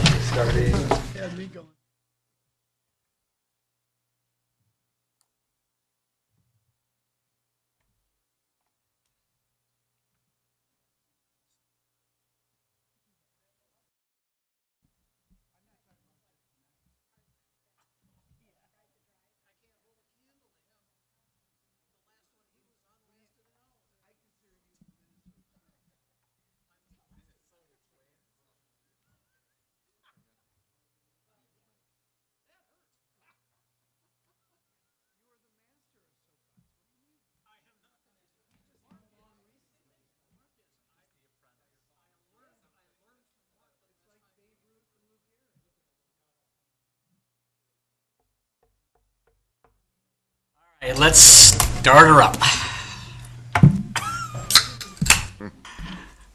Ready? You are up, sir. All right. So, for the 2018 requests for EMS, give you a little history to start off with. Number one item is primary ambulance replacements. So, throughout the years, I think we were one of the first ones to start setting aside money every year for vehicle replacements. So, the last round of vehicles we got was in 2009, and we've been setting aside $480,000. Every year, or 48,000, excuse me, every year, with an anticipated lifespan of 10 years on those vehicles. So by the time we needed to replace them, we should have been sitting on 480,000. Well, we are now 8 years into that rotation, and we have been accumulating far more miles and usage of those ambulances. And if you look in the actual narrative for this, we've been getting ridiculously hammered with vehicle maintenance expenses and trying to keep these vehicles running. So we need to accelerate the replacement of those. We're not going to be able to make the 10-year mark. And you can see in the last 4 years running, we've been anywhere between 22 and 36% over budget, and we even had some line item increases in there. So what we'd like to do, again, is take the accumulated dollars we have set aside, is $384,000, and add to that another $96,000 so that either late 2018 or at the absolute latest, January of 2019, make that purchase. There's a 7-month lead time on ordering the ambulances, so we're right now at this point in time just getting specification documents together and looking at designing those, but I would identify this by all means as a critical need. We actually had a situation this summer where our entire fleet, including reserve ambulances, were all out of commission at the same time, and we were borrowing a Dane County ambulance. So this is a dire situation, and we absolutely, positively need to get this done. So, Say that again. Did you say you wanted to buy these in Q1 of? no, we basically, there's a lead time of 7 months to get them, so they would likely, if I can get it, would like to get them by the end of 2018, and then pay for them in 2018. There's, you always can sometimes run into issues. We had some chassis problems the last time we ordered ambulances and ended up delaying them. So at the very latest, they could arrive, January 1 in 2019. That's just more or less a production, reality out there. All I'm saying is I'd like to have them late 2018, knowing what we have yet to do in order to specify them and the build time and delivery time. So, Bill, what's the current balance? 384? Yeah, the 384 includes setting aside 48,000 in 2017, so that's what we anticipate having beginning of 2018. Okay. Steve, are these Yes. off-the-shelf ambulances, or do you design them all and have them custom built? Yeah, pretty much, for in what we call an ALS or advanced life support ambulance, they require some customization just for the amount of equipment and layout that we have out there. So, I mean, they're not like one of a kind, but they aren't just cookie cutter ambulances. The ones that, call them the low budget cookie cutter ones, those work fine for a basic life support ambulance that don't have a lot of added sophisticated equipment and that they're carrying, but we carry a lot of equipment and it has to be configured in order to handle that. So, Have you started the design process on one? right. So right now what we're doing is going around looking at other recent deliveries. We're actually getting manufacturers in here to look at what the current market is and beginning to get ideas as far as layouts and that type of thing. So It's a 6-month lead time? 7 month is what they're giving us, right? So that's from receipt of the order, and barring any unusual things that come up, like I said, with chassis availability and that type of thing. So, When do you think you're going to be done? about 3 to 4 months from now, we'll probably be ready to have First of the the year? document together. Yeah, and then we'll go out and distribute it to the various different manufacturers out there, get their responses, evaluate those, and then go from there. Steve, do you have you said that there was a high cost of vehicle maintenance. So are there some manufacturer, or do you know from the literature or from others that there are some ambulances where that is less of a problem? That's one. And number two is that what are you changing in your ambulances which you have that why are you redesigning? Are you not getting something very similar to what you have? Or what are you changing there? Okay, let's take a couple questions at a time. So remember, every ambulance is a combination of a chassis and then a modular unit that gets put onto that chassis. So the chassis themselves, there are really limited possibilities out there. Ford, and they offer E-Series, F-Series chassis out there, which have different payload capacities and come in various versions, type 1, 2, and 3. We are type 3 or type 1 operation. So currently we use the type 3s, which are the E-Series van cutaways with gasoline engines in them. And then our current ones are diesels, but Ford, they stopped producing diesels in those and now goes to gas. The F-Series is more of what you call the pickup truck style body. That offers, more room up front for personnel, as well as a longer wheelbase and higher GVW ratings out there, so they can actually handle the payload better. They also ride better with the liquid ride systems on them. So bottom line is, right now the current vehicles that we have, those diesels don't have the emission control systems on them, but they are extremely problematic engines in them. Right now, one of my 2009 right here in the last 6 months has been out of service more than half the time. Right now, it's sitting over at Middleton Ford. It's major fuel system problems. It will randomly not start. It's serious, and so the idea is trying to get more reliability into these vehicles. Certainly, like anything else in emergency services out there, as time goes on, you get better technologies out there. For instance, now warning lights as well as lighting systems in there are all LED. You have improvements in the multiplexing systems in them that give them more reliability. So it's pretty much increase in the reliability that we're after out there. We don't need failures, unexpected failures, and I can tell you I was very, very uncomfortable for that 2-day period this last summer when I didn't have a single ambulance in my fleet running. Not a good situation to be in. So, I don't know if that answers your questions. And what other improvements can we do out there? It's ergonomics, safety out there. The new, systems out there now have 4-point harnesses, so that actually you can have your medics, while they're giving patient care, be actually in a 4-point harness system that's, on the side of the vehicle. Imagine if you were driving your pickup truck down the road and you had to try and stand up in the rear of your pickup truck as you're going down the road and someone takes a corner. Well, the same thing happens when you're trying to stand up in the rear of a vehicle. Someone puts the brakes on, you're standing up, you're getting launched to the head of that ambulance. It'll probably kill you. So, safety systems, it's all about safety and improvements. So are there systems now where you do not need to keep them on all the time when they're parked? For example, these ones you have to plug them when you take them, and when they're out there in the public, they're always stay on. Are there new systems which you don't need to keep them on, that they don't discharge quite that quickly? Well, that's kind of an overstatement of reality. They don't always have to stay on. You have to, when you're in extreme environmental conditions, they have to stay on. So if it's below freezing out there, yes, we're going to keep them running if you're outside of the vehicle to keep the temperature controlled, because we don't want to take grandma from the nursing home and put her on a 40-degree piece of metal stretcher because it wasn't warm in the back. Same thing, we have medications that have to be kept within narrow temperature ranges. We can't park it out on a 90-degree day in blazing sun and have the temperature spike and ruin all of our medications. So that's a fact of life of how we have to operate.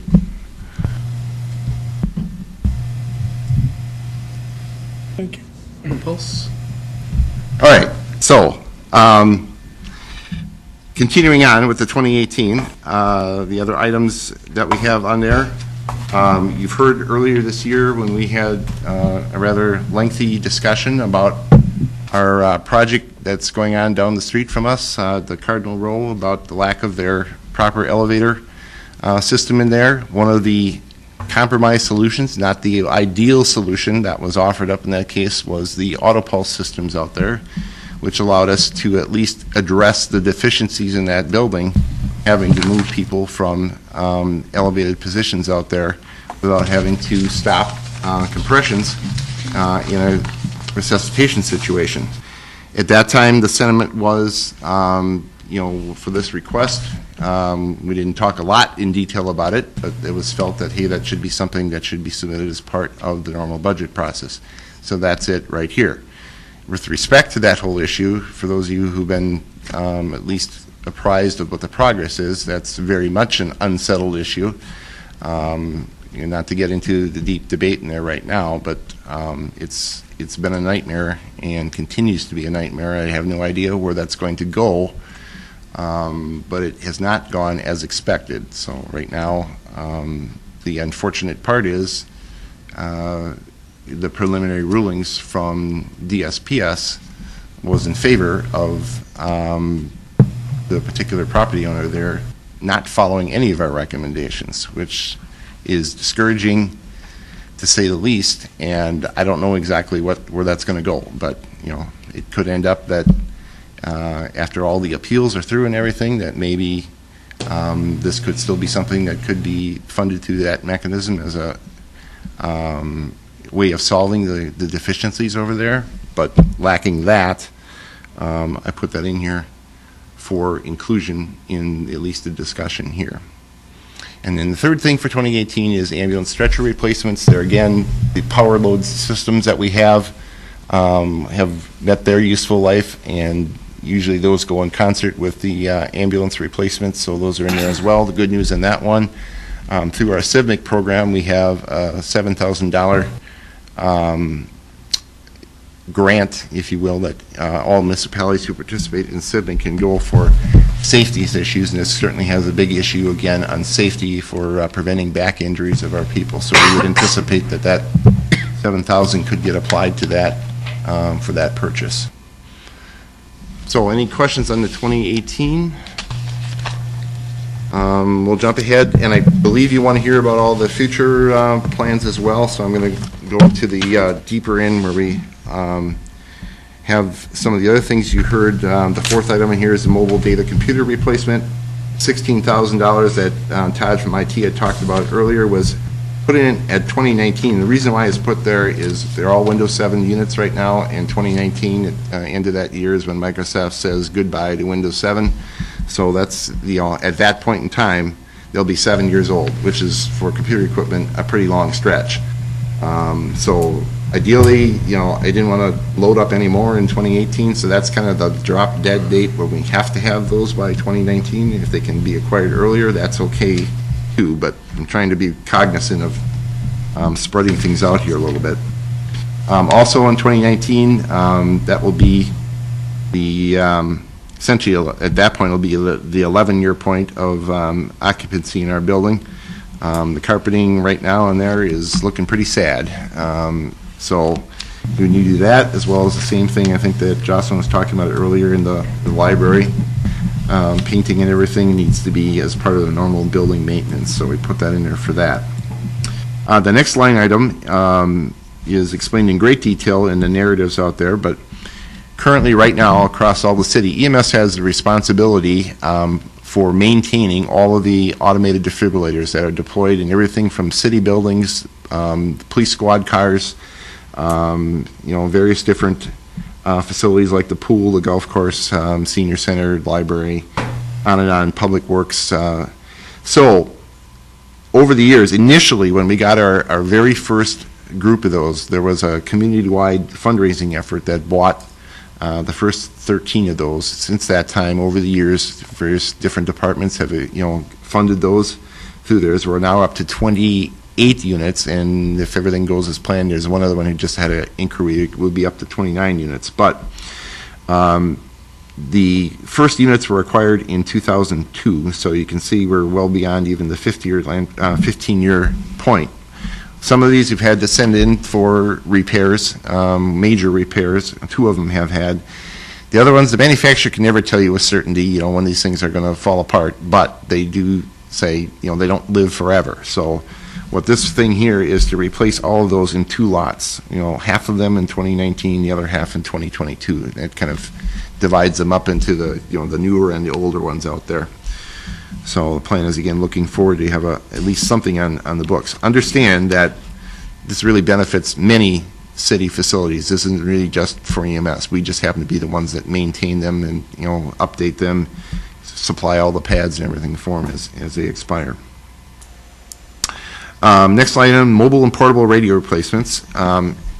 If this is any testament to how long it took for Danecom to get off the ground, our current portable and mobile radios, a lot of those were bought by grant funds, at least primarily, and our earliest radios that we got came back in 2007 and 8.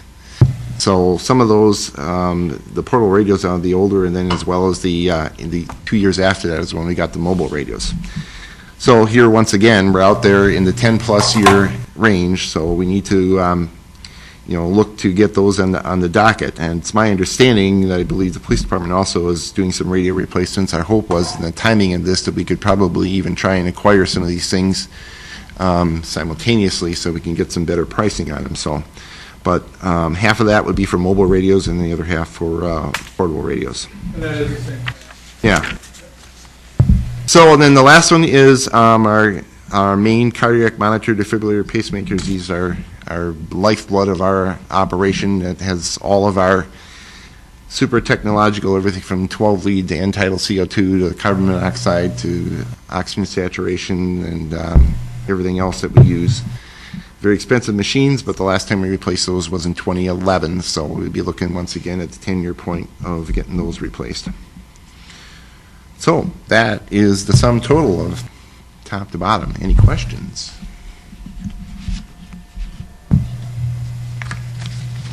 Mike, maybe you can answer this. I thought as part of the proposed negotiation, the developer was going to contribute some auto pulse systems if we approve that variance.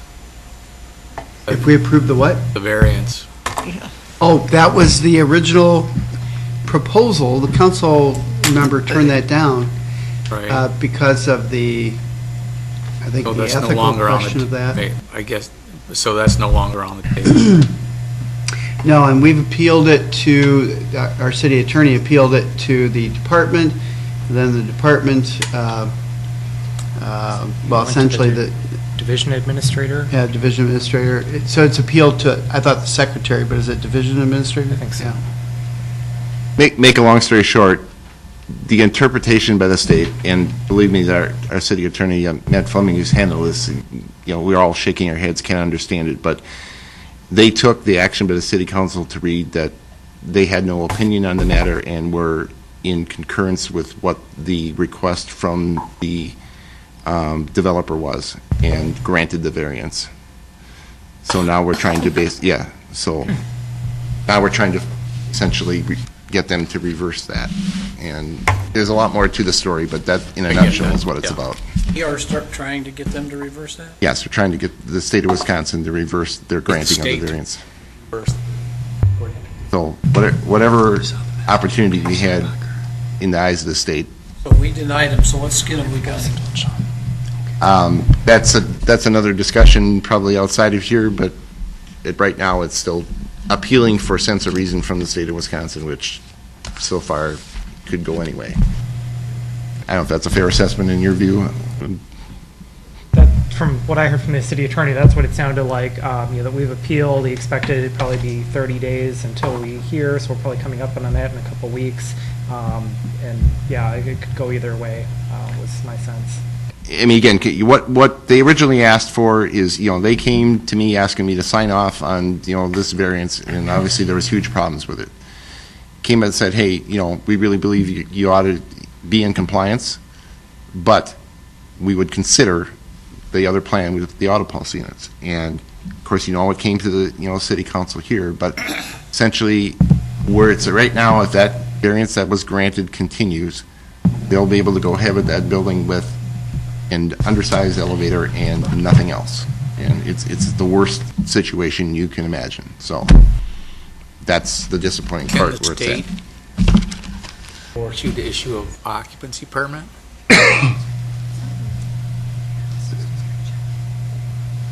That's really what this comes down to. Issue what? Occupancy permit. Yeah, yeah. I think there's other issues going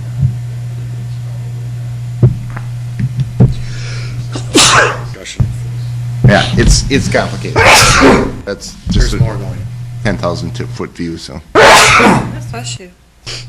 So, but if you had a choice, you actually would like this auto pause equipment. Yeah, and again, it's a fantastic, technology and piece of equipment, offers great benefits, across the board. Certainly, in my view, why it came up in the Cardinal Road discussion is that was the best alternative if they weren't going to put in a full-size elevator. So they're related, but yet also independent. So there is benefit to the city, the citizens, our patients, safety of our responders. It's got many benefits out there, but in other words, I'm not putting this in here saying we're putting it in here because we're trying to address the issue at Cardinal Road. That is related, but that's not the reason why it's in there. It's in here because of the merits of the actual technology and the system itself. We'll provide better service to our citizens with this. Correct. Bottom line. Yes. Mark, to address your question before I had to sneeze, the state allows us certain home rule, but in other areas they are supreme over the city in decision-making processes, and the state building code is one of those. So even though the code says one thing, if the state exempts it, they have more power than we do on that, and that's the situation we're in right now. But we have what's called, in legal terms, if we exhaust our administrative remedies, then we have an affirmative defense, and the state has put themselves in a position of possible jeopardy or that for the property owner, because we've done everything we could to enforce the law as we understand it.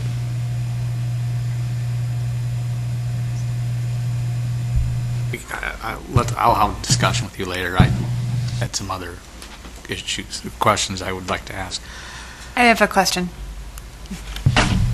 Go ahead. For the auto pause systems, when you first came in front of us and mentioned that no other communities in the area have these systems, do you know if any other communities are looking at purchasing them this year?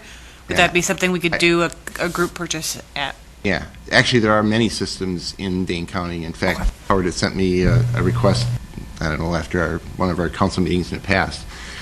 And just pulling off the top of my head, there's about 10 other communities right now that have the systems out there right now. So. But a follow-up to the second question, do you know if anyone else is purchasing any other EMS directors? Yeah, I wouldn't have that level right off the top of my head of if anyone's in line to buy them. But I mean, we already have pretty good discount arrangements because of our buying groups that we work through from the vendor. So my guess is we're going to get good pricing regardless. So Steve, other communities have multiple units or just one unit, or what do you know? Well, they're designed one per ambulance. So a lot of the communities that have them right now are one ambulance communities. There's some that have more than one, but generally how it works, one per ambulance. Any other questions? Thank you.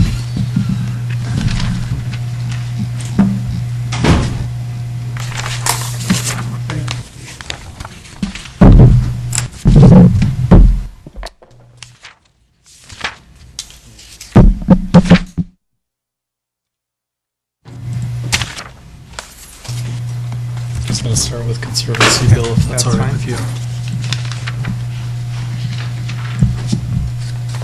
Good evening. I'm going to start with Conservancy Lands and then move to Parks and Recreation if that is okay with everyone. The first project in Conservancy Lands is Middleton Hills Boardwalk replacement. This is the first boardwalk that was installed in the city in 2001. It is a wood-framed boardwalk, whereas the rest of the boardwalks have been metal framed. There are several, this boardwalk is underwater for a lot of its, especially in rain events. It's been closed at least 3 times this summer. We've talked with vendors, and their recommendations that we look at a helical pile boardwalk installation that would get the boardwalk out of the water and preserve the life expectancy. Manufacturer says that the system itself should last 50 years if replaced in that manner. Second project is a compact track loader and attachments. This is commonly known as a skid steer. We are looking at a track unit. The current equipment we have is wheeled. And by going to a tracked unit, we're able to work in wet conditions. And as most of you are aware, a lot of our parks are wet, or we have more groundwater to deal with in a lot of those areas. This equipment would also allow us to maintain vegetation in conservancy areas. One of the attachments that we're looking at is a forestry mower. It would be a front mount mower that would allow us to access areas that our current equipment isn't as efficient in maintaining. Trail rehabilitation, this would be ongoing efforts of addressing existing trail systems. We've started a PACER rating on the trails. We will update that again later this fall. The segments that we are looking at repaving in 2018 would include a section of the South Fork Trail from Greenway to Market. That was originally requested in 2017 but was held off on this year based on a potential development prospect. The South Fork Trail from Deming Way to UW Health Court. A segment on the North Fork Trail from Pleasant View to Parview Road, and then a small segment in Middleton Hills that would tie in with the boardwalk replacement. Bach Forest restoration.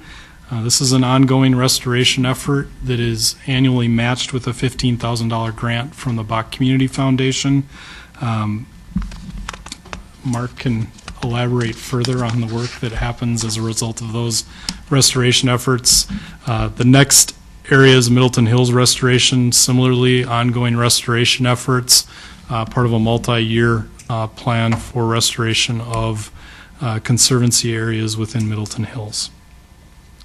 Item number 6 is the Pheasant Branch Conservancy signage. Earlier this year, a UW student completed a report and presented to the Friends of Pheasant Branch on the multiple variations of signage throughout the Conservancy. And one of the recommendations that came from that study was the development of a comprehensive signage plan and then implementation of a plan that would standardize signage throughout the Conservancy, coordinating with Dane County in their portion as well, so that there was a consistent signage program throughout the Pheasant Branch Conservancy that was educational as well as wayfinding throughout that conservancy area. It will be a multiple year effort with planning occurring in 2018. Trail marking and delineation. This is a carryover from future requests that hasn't been funded.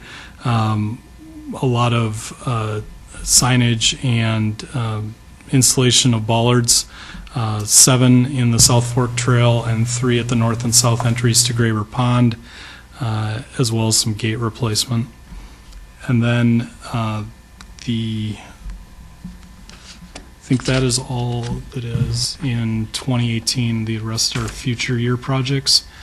I could answer any questions or go into further detail on any of the future year projects wish. Okay.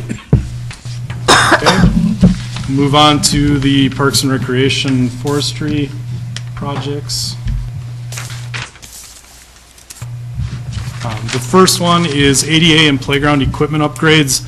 This has been a funding source for replacement of individual components in playgrounds, old metal slides, equipment that fails, as well as we're going to look to utilize this line for ADA upgrades that are identified in the ADA transition plan. One of the things we'll be working on this fall is an update on what has been accomplished in that plan and what our future work plans are to move us forward in compliance with ADA Title II. The Aquatic Center, this is annually we've funded about $40,000 in capital improvements to the Aquatic Center. The request this year is for two main components. It is replacing the lifeguard chairs, of which there are 5. They're $5,000 a piece. A lot of these chairs are showing their years and the facility being there for 20 years. Also repainting of the pool with an estimated cost of $25,000 as well. Also, I'd like to point out that earlier this year we contracted with a firm to do a feasibility study, and they will be making a report at the September 19th meeting of the council. I believe during the Finance Committee meeting they will make their presentation on the report and be able to answer some questions about their study. Item number 3 is the Emerald Ash Borer program. I want to highlight that we had went to finance and reduced our initial request that we put forward. Our initial request was for $243,900. Staff had come up with a plan to try and do some advanced purchasing with existing funds that PRFC was not supportive of. So in reality, to match the narrative, we would need to adjust this request back to the $243,900. That would recover the existing or the removal of 300 remaining ash trees and planting 450 new trees. The planting would cover the shortage that we had this year. We removed approximately 800 trees and only replanted 300. And this would cover what was removed in 2017. And then the 2019 request would be for planting trees that were removed, the roughly 300 trees that were removed in 2018. At this point, we're forecasting that Emerald Ash Borer would be resolved in the next 2 years, in 2018 and 2019. Number 4. That's on public property. Right. Correct. That's just street trees and park trees. Do you care to say anything about private property, what experience so far, or you just want to shake your head? I like to shake your head. Comes natural. Because public property is what percentage of the entire problem? Maybe 15%, roughly. 15?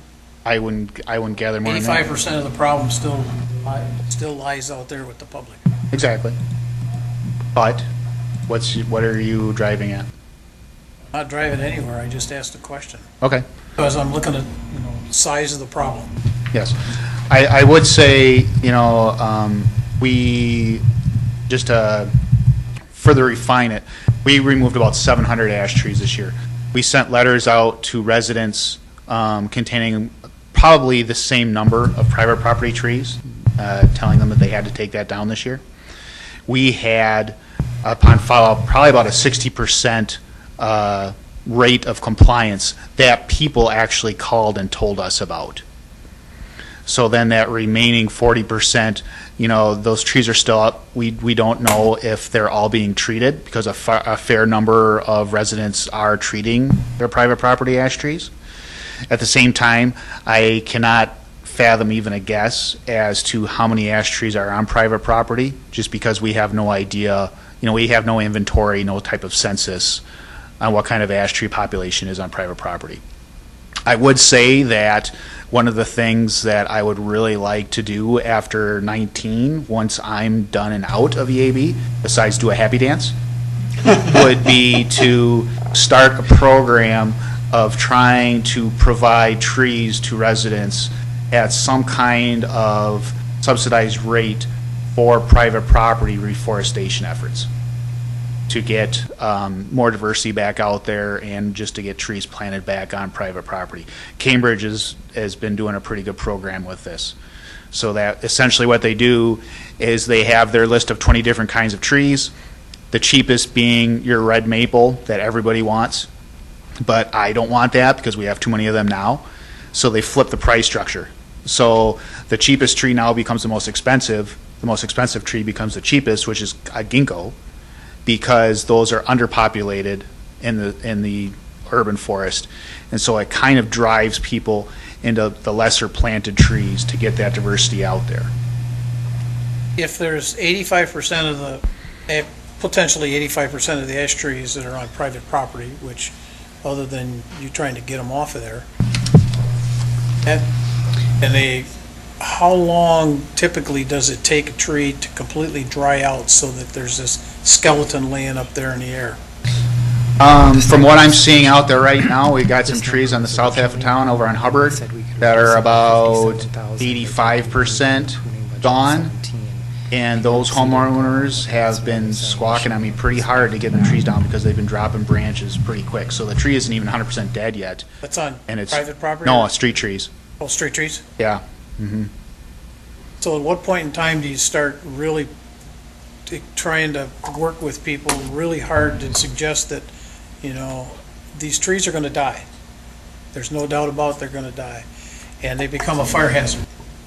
I'm not sure about fire hazard. I'd say more of a structure property hazard. And I would also say, since we've been in this program since about 2011, the vast majority of our residents are pretty well informed as to what's going on. 40% of them don't seem to be informed. Well, those are the ones that haven't bothered to tell me what they're doing with their trees. Okay. So, you know, that's not really something that I've been able to actually follow up on because I just don't have the ability to give every single person a call to ask them, hey, what are you doing?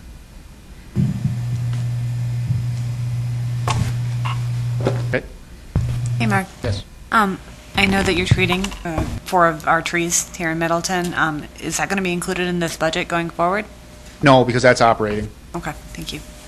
And just so you know, there's 4 ash trees around Lakeview Park down by the gazebo.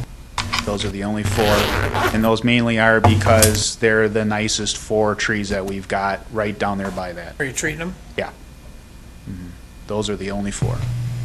So will the city subsidize the yard art I'm going to put on my tree stump, so it's going to be there for the second year here? Unless you've given that proposal to Abby so that we can get the okay, I have no idea. I'm not the yard art guy. Oh. Sorry.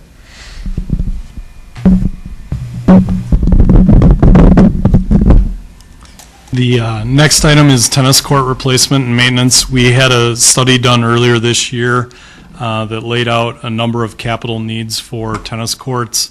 We're proposing to redo Lakeview and bring that court into ADA compliance in 2017. We've also, one of the things the consultant looked at was alternatives to asphalt surfacing. And you'll see that our recommendations here include replacing the courts at Lakeview with a tile system. This would be a change from the past, but it's recommended due to water table issues in Lakeview Park and the long-term support and maintenance of that facility. We've also shown Stricker being done in 2019, resurfacing Orchid Heights in 2020, and then I've included, but it probably doesn't need to be in the long term, at least in the 5-year plan of the high school. The high school courts and the life of a tennis court can be resurfaced 3 times before it has to be completely reconstructed. The high school was just done this year for the 3rd time. And then they say that gives you 5 to 7 years before you'd have to do reconstruction. The initial reconstruction numbers on the high school courts were $700,000. So just to have that out on the horizon, that is a cost that we share with the high school 50-50, but it will be a considerable project in the future. We have basketball court resurfacing laid out as well in 2018. That is Fireman's Park, and then Middleton Hills in 2019, along with Orchid Heights. We also have the construction of a new basketball court in Taylor Park in 2018 as well. So you see the $10,000 for resurfacing Fireman's and $15,000 for the new court at Taylor. Path development and maintenance. A lot of these requests now are things that we realize there's very little chance of it being funded in capital, and have shown these as park development projects. So the path development and maintenance that we planned for in 18 through park development is a small section in Fireman's Park to connect the existing path to North Street, as well as a number that's going to be duplicated a little bit later on with a recent addition that I'll talk about at the end, but that is the construction of a path from Pleasant View Road to the golf course. Park shelter construction, a big discussion item amongst staff and PRFC over recent months have been park shelters. We have a park shelter proposed for Taylor Park. We're using a placeholder number of $350,000 per shelter. I know that seems a rather high number. In looking at neighboring communities, Fitchburg on their last shelter spent $550,000. McFarland on a shelter that opened last year spent $700,000. Monona has been spending $350,000 on their shelter, new shelters. So we've kind of picked a more reasonable number to serve as a placeholder. We've recently sent an RFP out for shelter design services that will be reviewed in the future by PRFC, obviously before coming to Finance and Council. We also have a placeholder next year for the construction of a shelter at Penny Klein Park, which is the newly named park on Airport Road, formerly known as the Quisling property. The idea with building the new shelters at Taylor as well as at Penny Klein Park is that by creating 2 more shelters, we'd create some other reservable areas to take some pressure off of Lakeview Park with a planned reconstruction, improvement, yet to be determined project at Lakeview Park in 2019. Lakeview saw in 2016 there was over 450 reservations made in the different reservable areas at Lakeview, and we know we have conflicting user issues with the splash pad and restrooms that have to be accessed from inside the building. Planning and design, we've included a line for planning and design work. Next year, our park and open space plan needs to be updated. The current plan goes through 2018, and so the next 5-year plan that makes us eligible for DNR grant funding programs would be part of the planning process. We also are looking at the development of a 50-acre park as part of the Bishop's Bay that'll be deeded to the city, putting that plan in place for the future design of that 50-acre park, and as well as the design costs of the shelter design project that we are currently out to RFP on. Those, again, all planning efforts through Park Development Fund. Athletic field improvements, this is a placeholder number. We really need to define a scope of work, but this is the Lakeview Athletic Field of trying to improve its playability and functionality as it obviously, like other areas in Lakeview Park, deals with a fair amount of standing and groundwater, of trying to improve the potential drainability and playability of that area. I think that number is high because it likely included irrigation costs, and I don't think we'd be concerned about irrigating that playing field based on existing conditions. The last project is something that's really developed here in earnest over the last couple of weeks and needs a lot of review by committee, a lot of discussion with various committees, but we've put it in as a placeholder for discussion purposes. This would be in conjunction with Yuri Gusev's proposed Community Olympic Development program on the Erdman property. This would be an extension of the existing parkway to the golf course along the ATC easement, along with a shared use path that would continue along the proposed drive and a future parking lot. And what this would allow is for us to relocate the trailhead for the mountain bike facilities. We had an initial meeting with members of that group and with Yuri to discuss the potential arrangement, and it seems like it's a path to relieve some of the existing concerns. There, like I mentioned before, I think there's a lot to work out in terms of potential funding sources. We feel that there could be some potential grant dollars to assist with this, but we have included it for this discussion.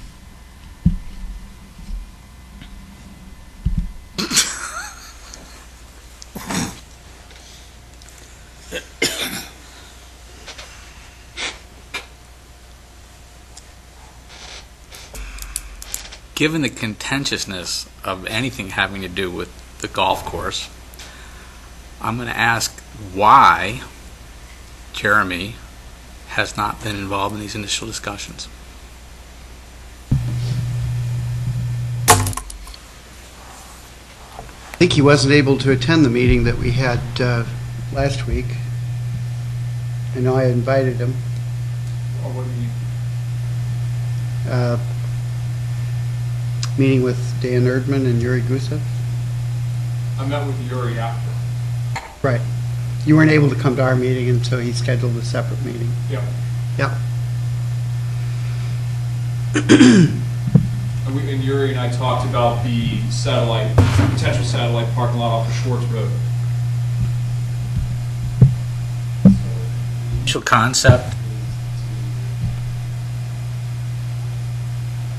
to share the golf course driveway and then branch off of that.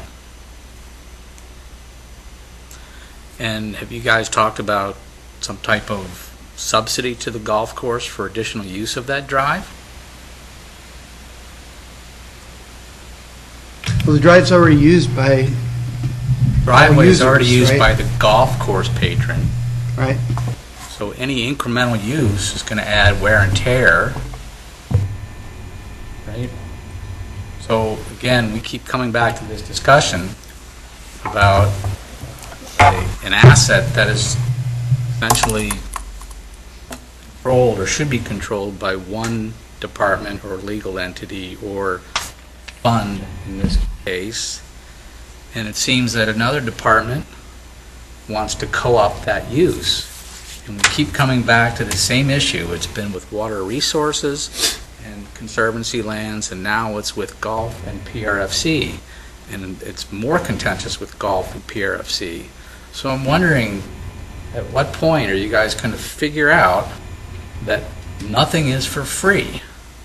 And that if you want to use parcels of land that belong to one department, there has to be some type of remuneration for that use. Well, the other view is that it's all owned by the city, and it's not delineated. Except that it's not, because there is a specific fund and the accounting for it is specific to the golf fund.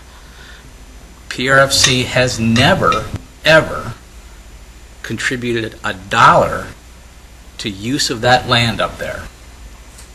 That's what this proposal is about. What I hear is its take. It's Right. about resolving the conflict that we currently have between golf and the bikers. Okay, well, I'm going to the ask that parking you at the guys, property. that whoever is doing this master plan, please involve Jeremy, because for all of these things, he seems to be out of the loop, either by design or seems to be some nefarious goings-on here, that he is kept out of the loop on these things until all the decisions are made, until he cannot get any input into these projects. Well, Mark, this is actually the project we talked about at the Golf Course Committee when I was with you a couple months ago. We talked about it at the committee. So Jeremy is well aware of what we're trying to do. We've talked, Matt and I, Matt and I have talked with Jeremy on several occasions about what we're trying to do. And we agree that we need to manage the parking problem. And the best way to do that is to move the bike parking onto Dan Erdman's property as part of this larger project. Sure, but then Now, why? the golf course committee isn't perhaps on board with that, but we understand that you'd like to use the property currently owned and managed by the bikers, not owned, but, because they Yes. don't own property, excuse me, they don't own property, but the bike pump park.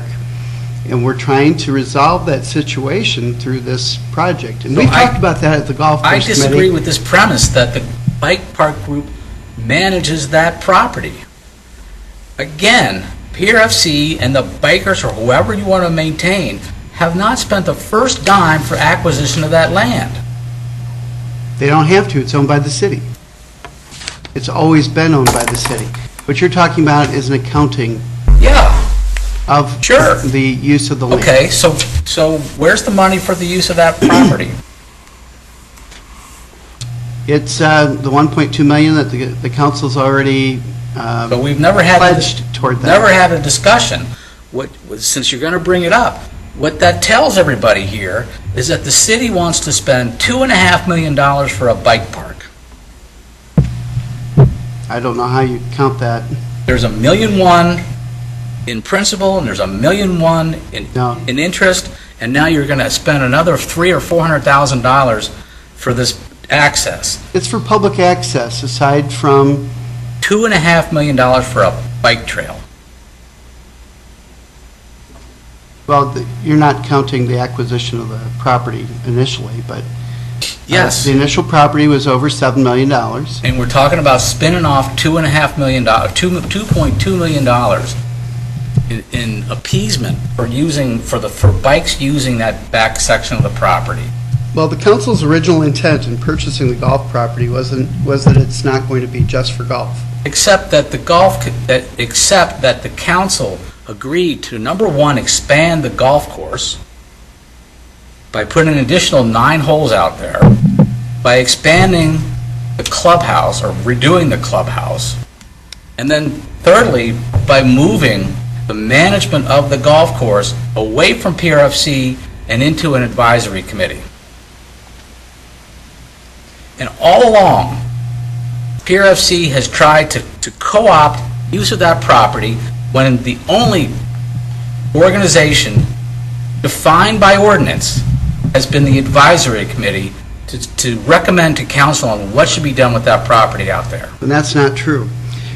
It's true to an extent, but the bigger picture you're leaving out, and that is that the public open space plans for the past 20 years have been done by PRFC with council approval, and in each iteration of those plans, it includes non-golf activities And on they that are property. nothing but plans. If the council wants to decide that the property is just for golfers, the council has the purview to do that. If the council wants it to be available for all residents of the city and visitors, that's another decision the council can make. I think the council will want it to be open to the entire community and not just golfers. And if you think it's just for golfers, then you can carry that torch. But I think there's a bigger purpose. And that has been exercised, and No, I think the issues are these. Number one, the city has never accounted for the material use of that property by non-golf activities. and it doesn't have to. It surely does. It does not. It is, by definition of an enterprise fund, it surely is owned does. by the city, not by an enterprise. An enterprise fund is the accounting and management mechanism for out there, and the city has never, ever separated those two uses. The whole purpose of an enterprise fund is to, number one, is to charge users for the use of that asset. The bike groups, the parks, do not charge the users for the use of that property. And until you understand that, then we're going to have this conflict. It's never been effectuated by the council. The council's never issued a decree that there's going to be a charge to bikers on that property. I go by what the council says, not by what the golf course committee says. I mean, that's where it lies, Mark. If you want to influence the council to do what you would like to do, then you should do that. But I think, from what I've heard and seen over the years, there's a larger purpose that the council would like to have. And the way I've tried to approach it with Jeremy and with Matt and with the golf course committee is to find a way to manage the parking problem to make it better for golf, for the long term of the golf course, because it's an extremely valuable gem for the community. And this is a great way to do that by siphoning off parking elsewhere for the bikers that won't conflict with the parking for the golf course. I think it has merit, and I think it can work. And it can also, with Dan Urban's property, with the easements for other trails on his property, can work to the benefit of the entire community by extending our trail network out through his property and perhaps beyond with future planning efforts. Please, love of God, can I not hear that Jeremy has never been involved in these discussions again? So can I clarify one thing? So Mark, what I said last night was that I got the email late last week from Matt, and that's all the exchange has been, okay? I just want to make sure everybody's aware of that. This is not a fault on anybody. It's just, it was an email sent on Thursday, and that was that, right? I let you guys in the loop on what was going on because I thought it was important for our capital discussion last night, okay? Second, regarding the golf course, I think we need to be very careful in saying it's for the community because it's not. It's for a paid user. Most of our golfers are not City of Middleton residents. So I think we need to be careful what we do on the golf course. I agree. On the golf course, it is for So paid we need users to define what the golf course is then, because what has been done up there has directly affected in a negative way the golf course. That's the truth. And yet our revenues continue to go up. And you can attribute that to the great management skills of the director out there. Absolutely. So when And we it has say it's nothing- affected the golf course, It has. it's a So concern and a fear operationally- about how it will affect the golf course. Operationally, And that's every why day. we're trying to manage the parking problem. While we are in a good position with the revenues going up, great management of the golf course, keep it and make it continue to improve by siphoning off the parking problem that we currently have with the trail users. I don't see a conflict with that. Conflict is that Jeremy has not been involved in all these things. The conflict is that we still haven't resolved the accounting for these things. It's a busy time of the golf season. It's hard for him to get to meetings here at all. Exactly. So Mark, in their defense, right, I can't just come down to City Hall on a Wednesday afternoon. I can't do that.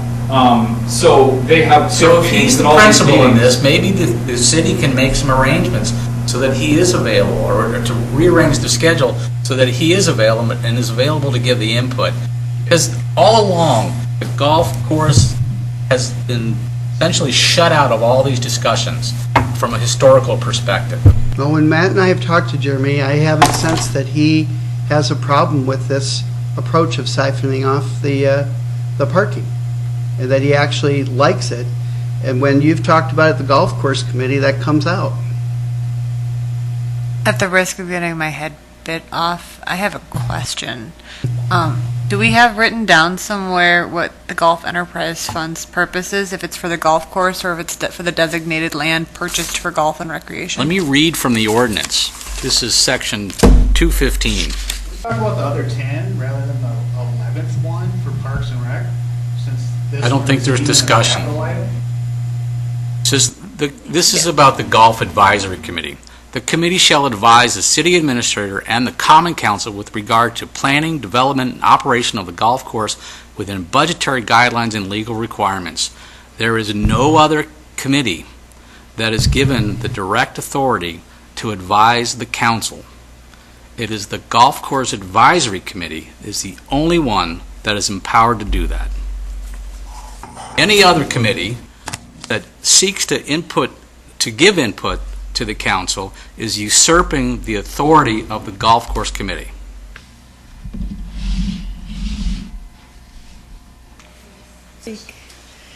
Since this is a Finance Committee budget discussion, and we have lots of staff here, I would suggest that we have this discussion at another time with the whole council involved. We don't need to have the police chief here, Public Works, Pool manager. pool manager, and some of these people. That would be a better time for this discussion. We're actually going to have a presentation from Yuri Gusev at the council meeting next Tuesday. And I agree with Susan. Going forward, let's have a complete transparency and involve whoever is, communicate with everyone. So let's move forward. So, Mike, a quick question for you. I'm sure you can answer this.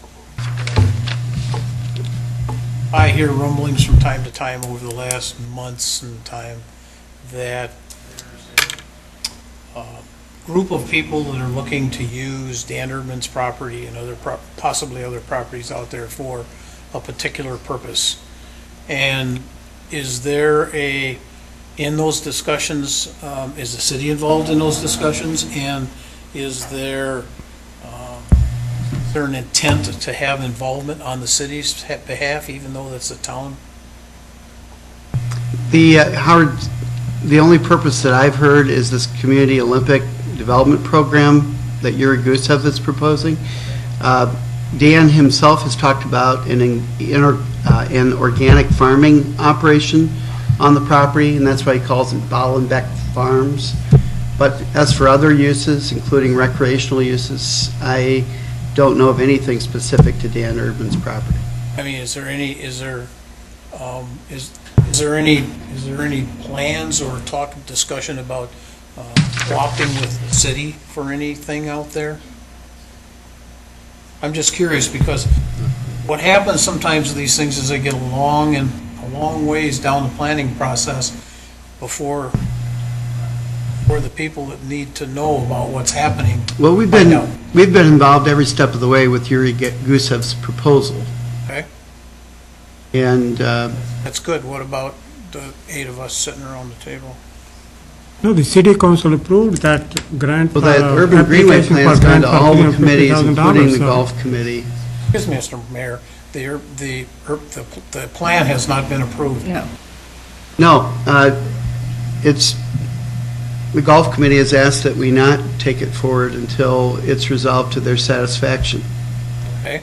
So now we're at the point, because of that, we are now at the point where we have a potential project to move forward, and it hasn't been resolved through the urban greenway plan. It could go to the plan commission, but we've tried to give the golf committee time to come up with a parking solution, and they actually have a capital project item for that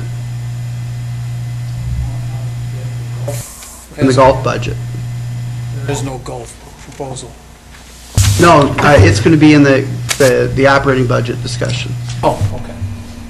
No capital. And so we actually talked about No that in the capital. budget We're gonna meeting spend with the nickel for Jeremy as capital. well.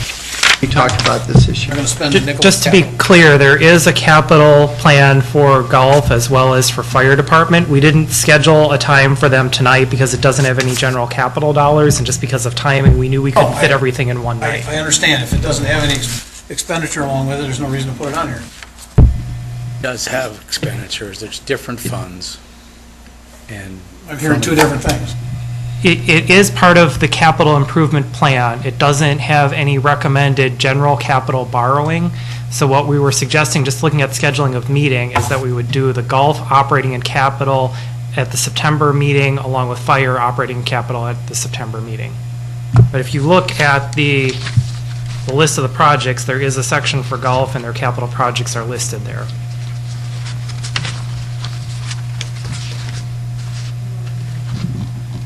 I must not have that. He's talking about this. This page. Oh, I'm talking about our agenda.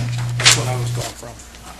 Right, yeah, we're going to do the golf capital and the fire capital at their September meeting, so they'd be doing their operating and capital at the same time. That was just a scheduling. All I was trying to do is look at this list that you put out, Right. agendas, in September, or what the heck ever it is, and I didn't see it on there.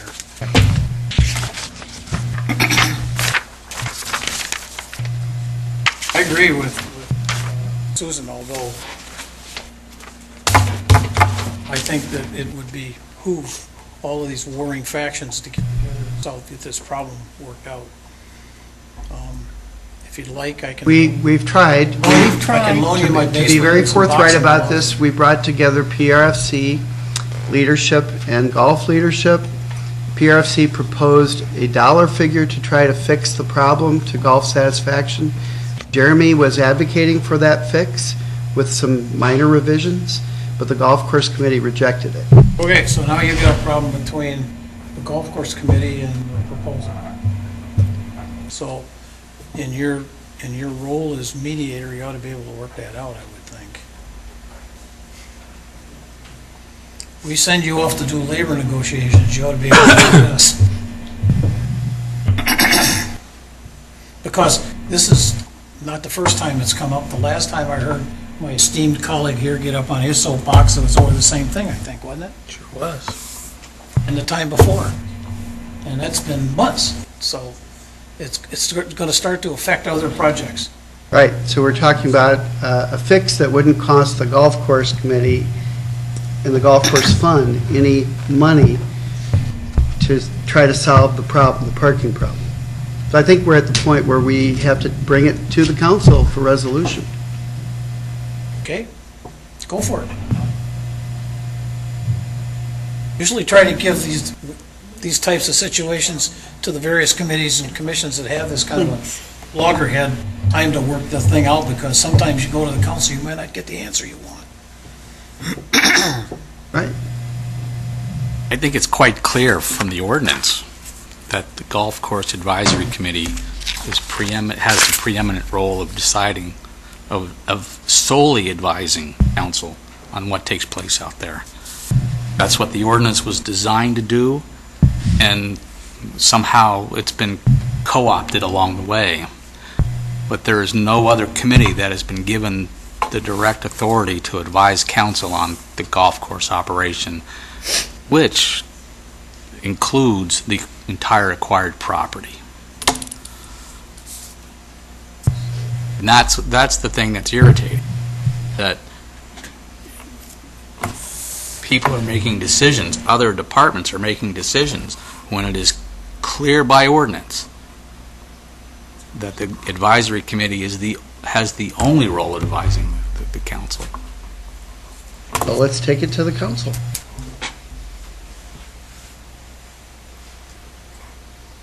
Oh, special meeting.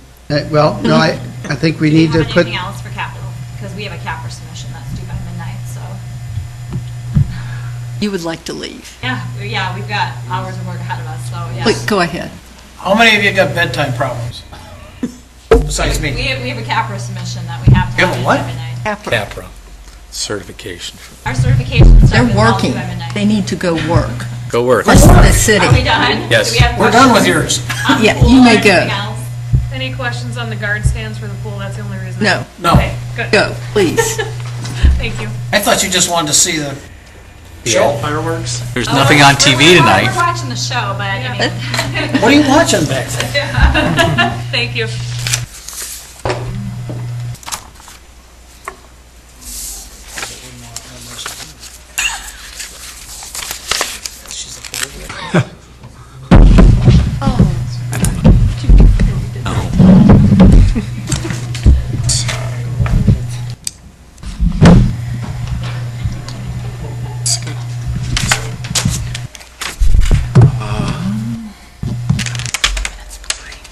My handy dandy drive here.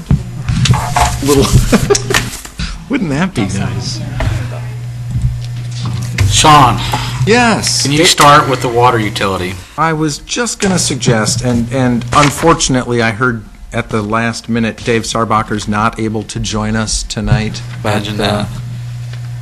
So it goes. But he left really good notes in your books here about what's going on in terms of capital requests. A lot of it's pretty much the same stuff as we've done in many years. Water meter replacements, water main replacement. The meters have a 20-year rotation on them. Main replacements are scheduled with road projects to the best of our ability. So as road projects fluctuate a little bit, these numbers may have to move with that.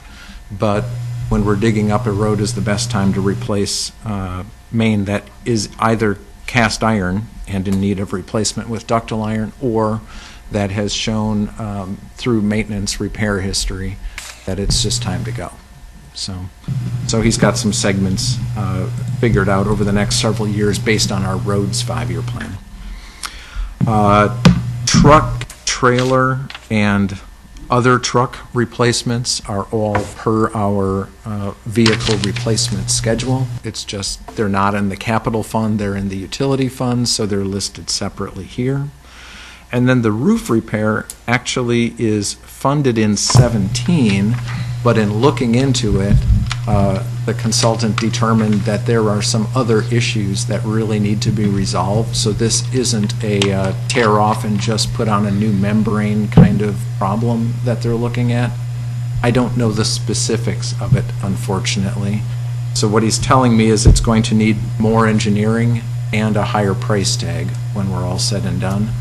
So he's looking at some 18 allocation to go with the 17 allocation. Okay. On that. Can you go right to the sewer main replacement then? Sure. In fact, I think that's the only thing in the 18 budget. In looking ahead at Maywood Avenue, when it comes to that, he's also got a couple of line items in there for a lift station and force main.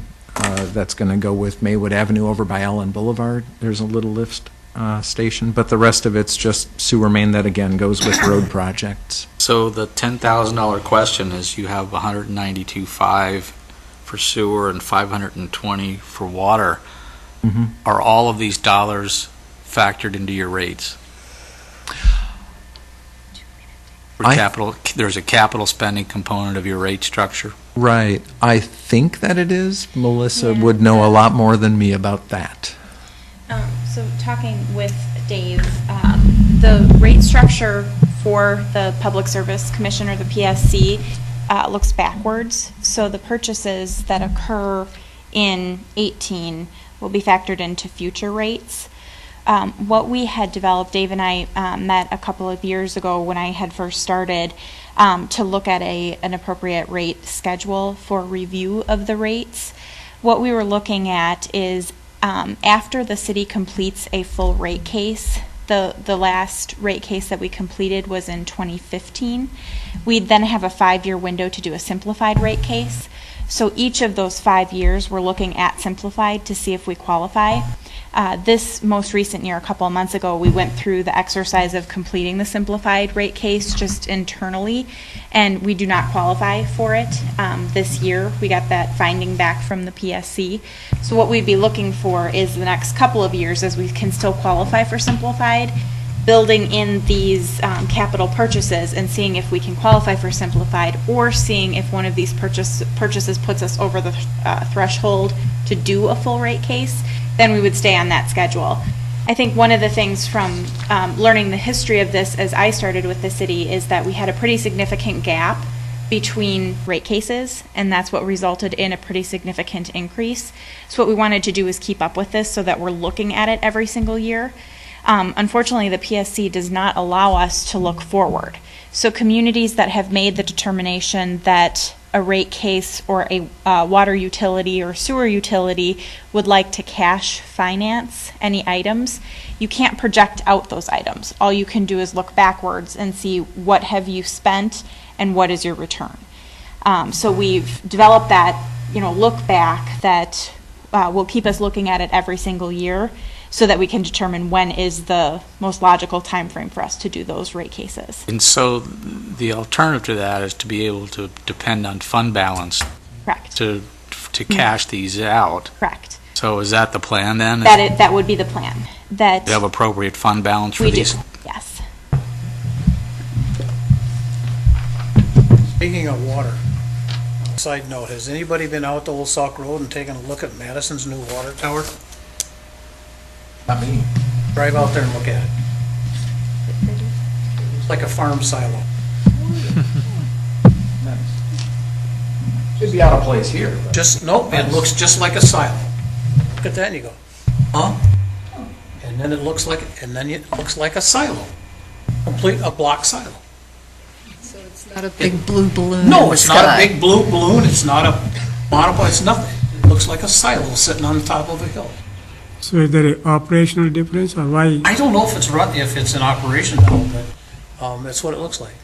Just go and look at it. Drive out Old Sauk Road and take a look at it. Can we go to water resources? Yeah, Gary, you want to come up? Sure. Gary, you look all excited. Did you bring printouts, or do you want just to use mine? Tabs? No, tabs are fine. It would probably pop up on the screen magically.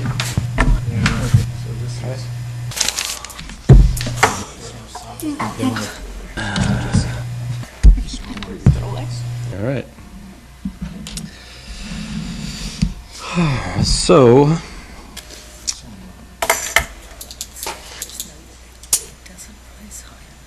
First one, where 900,000. Starting with SWUB or water resources? Start with water resources. Okay. It's the same as what's in the. There should have been. I should have brought coffee. The other one, We have- the file name was SWUB. we have 4 items. One of them is a commitment, and that's the adaptive management TMDL compliance. The number in here is 65,370. However, I just sent in an application for a reduction based on some fine-tuning of our model. So if all goes well, we might see that come down by a little more than $2,500 per year. The South Fork dredging, I've got some pics there. Oh. This is a view from UW Health Court Bridge. Part of what you see is just an inundation of willows, and the track machine that Matt talked to you about earlier will help us be able to control that in the future, we hope. The next slide, if you scroll down a little bit. You can see all the sediment that's built up as well. The mounds of sediment are up to the tops of the culverts. And then one more view of that on the next one. You can see that one lane's open, one's blocked, the next one's open, the next one's blocked. It's kind of an interesting configuration. So we figured we'd get rid of that stuff. In the construction of our favorite new boardwalk and sidewalk connection by Tiedemann Pond, it was suggested that the sediment has built up there considerably in recent years. It's a little hard to determine that because we don't have any metrics out there, but I put some money in here for at least getting an engineer out there to assess it, possibly to come up with a better design for that forebay to control the sediments going into the Tiedemann Pond. And lastly, Water Resources is recommending that we participate using fees in lieu. Does that belong in this one? In this budget, if it's fees in lieu? Yeah, this is all sources. Okay. So $2,000 a year. If the GS hits a threshold number of, the League of Municipalities actually is coordinating this, but in conjunction with GS. If they hit a threshold number of willing participating municipalities around the state, I think they want about 70% of the communities, then we're all in for each chipping in $2,000 per year for each of 3 years from each community. So that's the final one. Any questions on that? We have The 2 dredging we have a projects. page for, what's that? The 2 dredging projects. Oh, thanks. My I get it. recollection is that Public Works has money for ditch maintenance in the operating fund. For ditch maintenance, okay. Why wouldn't these be appropriate? Well, they would if we had enough in the budget. Public Works. For Public Works? If there were enough money in the annual budget to do all the ditch maintenance that's needed, then we would do that. Out of operating, you're suggesting. So, I think it's only about 15,000, right? It's Maybe. 40. It's 40 now? Yeah. For a long time, it was about 15, so. Right. Now, It the was really low. It went up to 40 a couple of years ago, I think, when Okay. we dropped it out of capital into operating. and the operating budget is mainly for things that our guys can do in-house. It doesn't take much smarts. It's pretty obvious what's needed. We hire somebody, or we have our own crews go out and do something. In some cases, though, there's some greater level of smarts that's needed. We may have to hire a consultant to assist with some design, whether it's simply restoring it to the way it was, or whether it's making subtle improvements. Sometimes there's damage as well as sediment accumulation, so. But if there's enough money put into operating, we can do it either way. You have all these ditches and holes and things We do, that you have and to we've, run out and maintain all the time. we've never had a decent 5-year plan for that, and we're just now starting to put one together.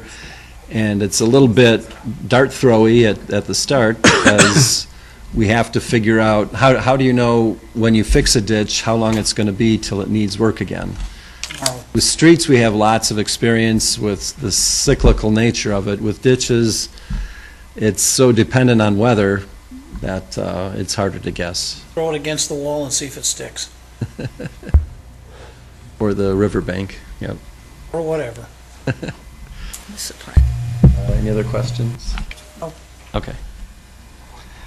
Do you have a slide for Yep. SWUB? Did it have pictures? Just one page. Okay. So what you're looking at on the screen is a little different from what's in the book. What's on the screen is what actually was approved at the Stormwater Utility Board, Okay. with a wild guess number for dredging of South Pond of 585. Then our consultant, having just done some very rough estimations and in consultation with consultants, when we didn't really know what kinds of quantities we're talking about, came up with as much as 900,000. Now that we're coming to understand what's going on in South Pond based on the survey that our consultant has completed, it appears to us that the need out there may not be as dire as we had assumed, mainly because what we thought were the result of accumulated sediments. We're getting very shallow readings in some portions of the pond.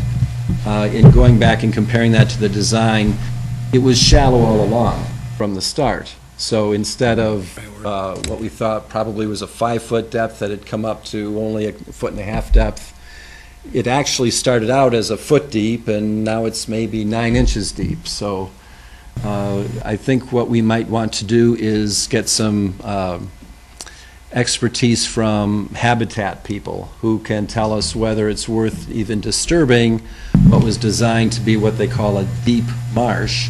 And by deep, we mean only a foot of open water. Whether if it's from a foot up to 9 inches, is it worth disturbing it, or should we wait until it's only 3 inches before we start mucking around in it? Maybe the habitat is better off being left alone, but we need some ecology people to help us with those kinds of decisions. In the meantime, we haven't fully exhausted all possibilities for where to put any dredge material, but the first place of choice would be the quarry. Preliminary inquiries are not promising, but we haven't exhausted all discussions with them. So we started looking at our next best bet, which is the same site we used for Confluence Pond, believe it or not, even though it's much farther away. We can actually snake pipes, if we pump hydraulically, we can actually snake the hoses all the way up the creek without having to cross any roads and get up to Confluence Pond, do a little U-turn, and come back to the American Girl property. But here's the kicker. When we dredged Confluence Pond, we were required to test for arsenic, and it came up just over the threshold. 8 is the threshold for parts per million. It came up in the 9-10 range, which means we have to be more careful about how we handle that stuff when we take it off. It appears that we may not need to even raise the question of arsenic in South Pond, and the subtlety escapes me as to why DNR has such vagaries. But if we don't have to test for it, then we can assume we don't have to worry about arsenic. So if that's the result, we do not want to commingle untested soils, which we assume are clean, with the arsenic soils on the American Girl site, which means, in turn, we want to get rid of those soils from that site first so we can reload it. And for people who are newer here, the American Girl site is a little square of land just due west of UW Clinic, is that right? Foundation. The UW Foundation, or just northwest of Costco. We purchased a little 3-acre square of land, and its purpose is for dewatering of the sediments. So if you put sediments soaking wet into a truck, they're 3 times as heavy as they should be. It costs a lot more to haul it away. If we can put it somewhere and dewater it for 9 months, first, it's much cheaper to haul it away. Sorry, one last sentence. I'd like to go back to SWUB at the September meeting and see if they concur with an idea that we've thrown around at staff, that instead of looking at South Pond in 2018, we bump South Pond to 2019 and use 2018 monies available in the stormwater utility budget to relocate those dredged sediments off the American Girl site to some appropriate place, which might be our community park, otherwise known as MRD or the landfill. So Gary, if you think you don't have that much sediment there, does it even need dredging? I'll wait until we have a final design. It's possible we could put it off for additional years. At least all except the south tip. The south tip, the sediments have accumulated, so they're about 1.5 feet above normal water elevation. And that south tip was designed as a forebay. One of the things I'd like to do with the dredging project is reconfigure that forebay so that it's a little more efficient. Thank you. So, on the American Girl site, did you put those in bags? Did you put that in bags? Yes. And they're still in bags. So once you drain it out, you can capture it pretty easy. You want to move it. If we want to move it, I'm sorry, what? You want to move the sediment over on the American Girl site to somewhere else, you can capture it pretty easy sitting in a bag. When it's dewatered. We don't have to go hunting, if that's what you mean. I'm not sure what you mean. Capture it? Was it a... Keep going. It seems to me that maybe the thing for SWUB to do is reprioritize these things, given the fact that such a big... Well, I think the original budget was for 5, but that would take care of 2019 and 2020 projects. Right, if you push that South Pond project out 2 years, 2020. take care of six projects, which would probably do a lot more for the city. It may come out that way. Yeah. I think Once we have our final design in hand, I think maybe what we need to we do can is assess take it back that. to the board and see if you should reprioritize these. Yep, I agree. That was the intention. So these numbers are simply placeholders for whatever ideas unfold in the next 30 to 60 days. And all of these numbers will be coming out of the stormwater utility budget, Yes. not the capital budget, Yes. for our new people. The sediment going in the South Pond, how much of it comes from Madison?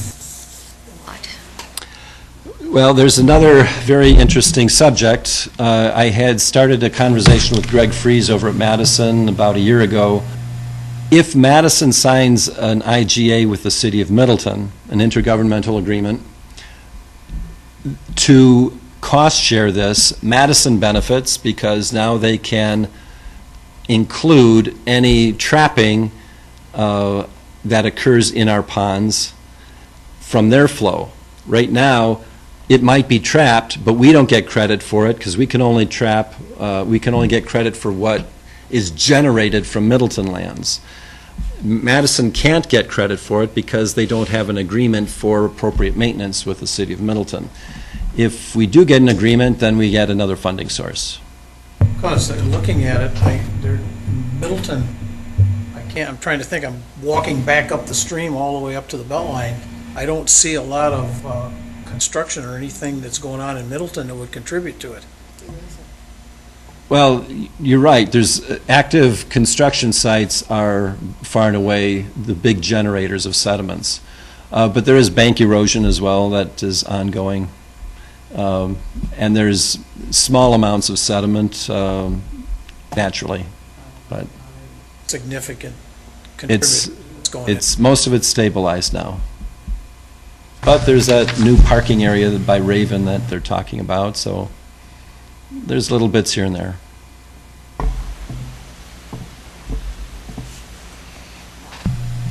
Any other questions? Okay.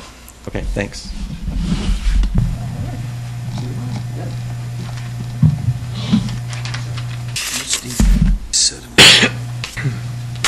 And then I have two other files.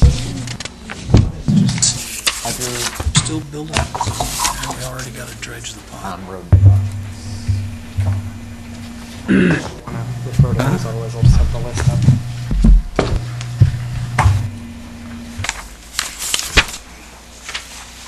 This is who I think it is. So everything else.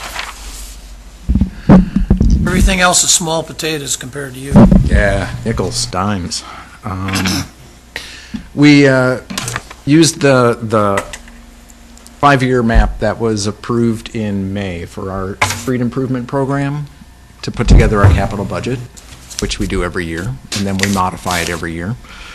So these first, I want to say 5 line item requests are all associated with the street improvement program, right? So there's North High Point Road, the Cedar Ridge neighborhood. If you want to bring up that map, it might be handy to look at. Ooh, it's going to require some zooming in, however. I don't have time for whole words. So North High Point Road parallels the Beltline, of course. That's highlighted in red. The Cedar Ridge neighborhood is up just north of Century Avenue, heading out of, from Allen Boulevard east. That's highlighted in red, so it's all those little streets in there. Maywood Avenue, and then the next one, Bristol Street North Avenue, are designed contemplating 2019 construction, so we want to do the design a year ahead of time. So those are in green. And then Crackville Chip Seal, and I don't have a map of that area, but in a general sense, part of the program that we've put together is if chip seal lasts 5, 6, sometimes 7 years, depending on the road, $300,000 seems like that's a good number to get through our road network in that kind of time frame. So that's sort of perennially funded. Then there's everything else, and let me interject here, University Avenue Phase 2, from where this year's project left off over to the Beltline ramps, was programmed in 18 for reconstruction with the county lead again, but we really need to integrate the design of Parmenter Street as an intersection. But to do that, we have to pick an alignment, we have to get some property, we have to do some design, we have to bid it out. And we recently came to the conclusion that in the next couple of months, not all of that is going to happen. And we had to let the county staff know what they're up to next year. So we've released them from University Avenue in 18. And so we looked back at our 5-year planning, and if you skip down a ways, what we're proposing kind of on the fly here is that the things circled in magenta, although the colors aren't coming through super, is part of Fox Ridge, which is a mill and overlay project, doesn't require design, so we can just get onto that and just pull it backwards into 18. And then Park and Gammon which is mostly a mill and overlay project with a little bit of design, because we do have some water main that needs to be replaced between the railroad tracks and South Avenue. And really our opportunity to get that design done would either be from some realized lower expenditure in 17 that we could then allocate to hiring a consultant to get that design done for us quick here at the tail end of 17, or so that it's ready to bid, in winter here to get ready for 18 construction. Or, much as we don't like to do this, include that design money in the 18 budget, get a consultant started as early as we possibly can, in the hopes of getting it out on the streets to bid in, say, April or May. We can still get it constructed. We just don't get as good a bidding window at that time of year as we would if we could realize some savings and reallocate 17 funding. We think it's in the ballpark of $20,000, so it's not a huge risk. I think it's possible that in a few months we'll have an answer for that. But that project, for the most part, number one, is an arterial class road. Number two, a lot of it is still in condition good enough where it can be milled and overlaid instead of completely torn apart and reconstructed, which starts to get really expensive and really messy from a traffic control perspective. So those two projects is what we proposed pulling out of 2020 into 2018. It modifies the 5-year plan, but like I say, we're going to have to modify that anyway at this point, and especially our 5-year plan right now that was approved in May is based upon an assumed borrowing level that ratchets up. It was drawn up as option C in what Bill showed you several hours ago. But if we're heading more towards option B, which is a consistent $2.1 million road project borrowing, we're going to have a different 5-year plan anyway. So mostly what we tried doing is working within the context of what we already had a lot of public input on from Public Works Committee, Plan Commission, Finance Council, and just shuffling some of those things around in terms of priorities to backfill the loss of University Avenue. Bill, the next time we have this, can you please separate out the road projects from other public works projects? I can tell you that the summation of those first 5 is $1.225 million, and the bottom 3, 18, 19, and 20 on your score sheets, is $823,000 for a total of $2.049 million, just under the 2.1. Yeah, so let's talk about the engineering. At one point in time, some discussion that the state aid for roads was really what you were using to pay for engineering. Right, is that not the case any longer? We haven't earmarked it. It comes in as a revenue for road aids. Whether it goes to our streets crew or to chip sealing or to engineering design or engineering staff, I can't tell you. I don't know that we track it in terms of application of that operating budget to specific operating tasks. Are the state aids expected? The same this year? We usually find out prior to adopting the budget. In early October, I think they send that to us.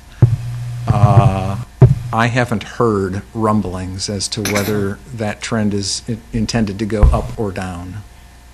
In the governor's budget, there was a proposal for the increase in the total pot of funding for state road aids. The legislature has not considered the transportation budget yet. The last I heard, it's scheduled for next Tuesday. So the concern is that with all the state projects, they may pull back on that increase. We may get an increase, but we're not counting on anything at this point. But since we are spending more on roads, we will get more money in any case. That won't affect our 2018 amount. No, that's 3 years average, so. There's a formula that looks at a 6-year average, but what we're spending in 2018's projects won't affect our 2018 formula, because it looks back at historical Yeah, costs. yeah, of course, not 2018, but up to Right. 2017. So I think lately we have spent more than what we used to. So at least it will be, I don't know, could be 100,000 more, but could be more, I suppose, so. It also depends on all the other communities in the state and how their costs factor in as well, because they run the formula through, and as different communities change, there's a set pot of money, and then that gets allocated out. So I would agree there should be reasons why our share may be increasing, but we don't know what that amount is. Okay, well, that's very There's a awesome. chance it might go down. Till the legislature's done Done acting, act. there's always a chance. Oh, and I should add, in the figure that I just gave you of the $2.049 million, in line number 18 in your books, right, it still shows as being split over 2 years. I had a miscommunication with Bill as we were adjusting this on the fly. I'm including that $100,000 in 18, not in 19. Otherwise, we're going to be missing a piece of road. So that 100,320 should also go back to 18. That rolls into 18 in the figure I gave you, yes.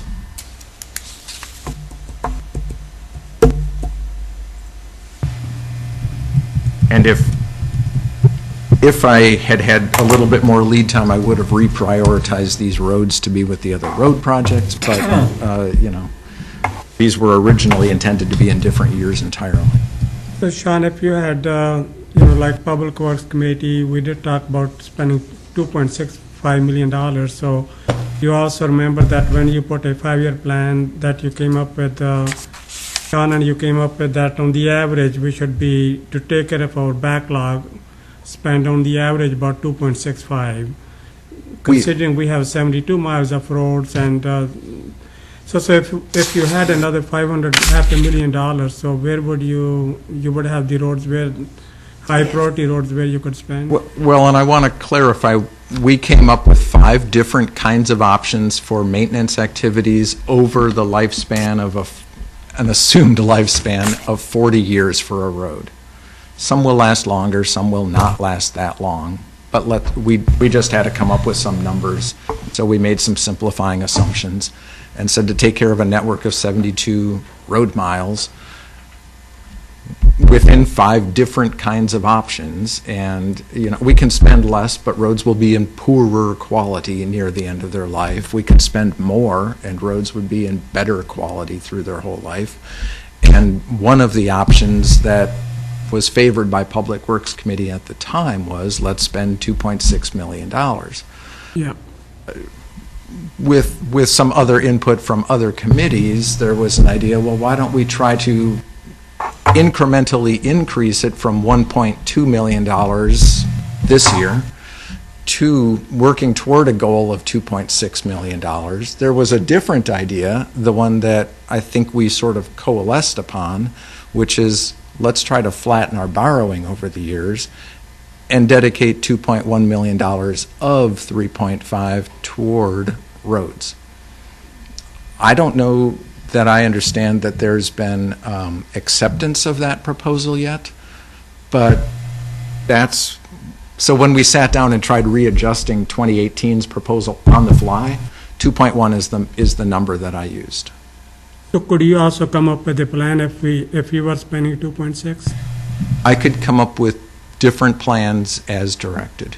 Okay, thank you. When you chose these roads, did you think, I'm just going to say, Middleton, you said 40 years is the life of a road. Middleton Beach Road is almost 50 years old and has never been replaced.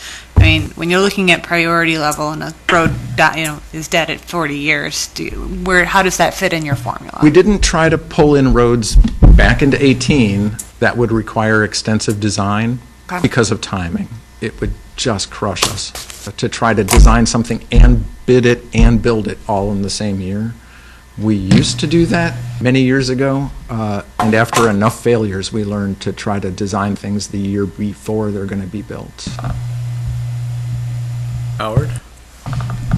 Got to ask you a question. I just heard you, correct me if I'm wrong, but what I think I heard you say is you asked Sean to prepare some numbers for 2.65 million? 2.6, yes. 2.6 million, you want him to go through the exercise of preparing a schedule or plans or something for 2.6 million? All I'm really asking is that, let's say if we had 2.6 million, what roads would be covered in 2018? That's all. He already has a list. All he has to do is to move from the table. Probably will take 10 minutes. Oh, there's nothing takes 10 minutes in engineering. Okay, well, I just don't want to have you run off and start telling him to do a whole bunch of work, because it's right in the middle of construction season for these poor people downstairs in engineering, and they're trying to figure out whether they're sinking or swimming down there. And the more work you pile on them, the harder it gets to get anything done. So I just wanted to make sure I understood what you were directing him to do. I'm just requesting him to see that if he had $2.65 million, what we be able to do. Offhand. And I don't think that they already have 5-year plan. All it really takes is moving few figures from one table to the other. Please. I don't know that that's going to serve any problem. I don't know that it's going to serve any purpose, but if that's what you want him to do. Well, I guess number one, I'm not hearing that as direction from the Finance Committee, but number two, if there were an extra $500,000 that you wanted to spend in 18, and it was already programmed in our 5-year plan, and it was a mill and overlay project of about that size, I would choose Shorecrest. That's 3 ifs in a row. Yeah. Get that many ifs. I get more ifs than that in a normal day. When I sit with you at the public works meetings, I don't hear you with that many ifs. Got to listen harder. And you are right, the Shorecrest needs it. Yeah, I have walked those roads, so. But that's not what we put together. Yeah, I know. You know, It's not what the Finance Committee's asked to be. we came to 2-1, and you know, that's our starting point, I guess. So of everything that's not a road, numbers 6 through 17 on your program. Number 1, survey services of underground electrical. We've got underground street wiring in various parts of the city, owned by the city of Middleton, that we have some record drawings for, but not all. And we are charged with locating that on Digger's hotline requests, accurately locating that. That, in my mind, is a liability, and so I rated it fairly high. Orchid Heights Park, and I've got a few, maybe not a photo, a diagram, I think, of just what's going on. But across from Dahlia Court, there is a corrugated metal pipe that drains out into one of the North Lake ponds, and I've circled it in red. It's kind of on the south side of Orchid Heights Park, where we have had repeated failures of that metal pipe, and it's of an age that I suspect we're going to have more failures of that pipe. It's under the prairie planted area, and we're proposing replacing it. Pheasant Branch Creek, we've had a couple of other failures out there, but we've got some metal pipes that go down those very steep bank slopes into the creek.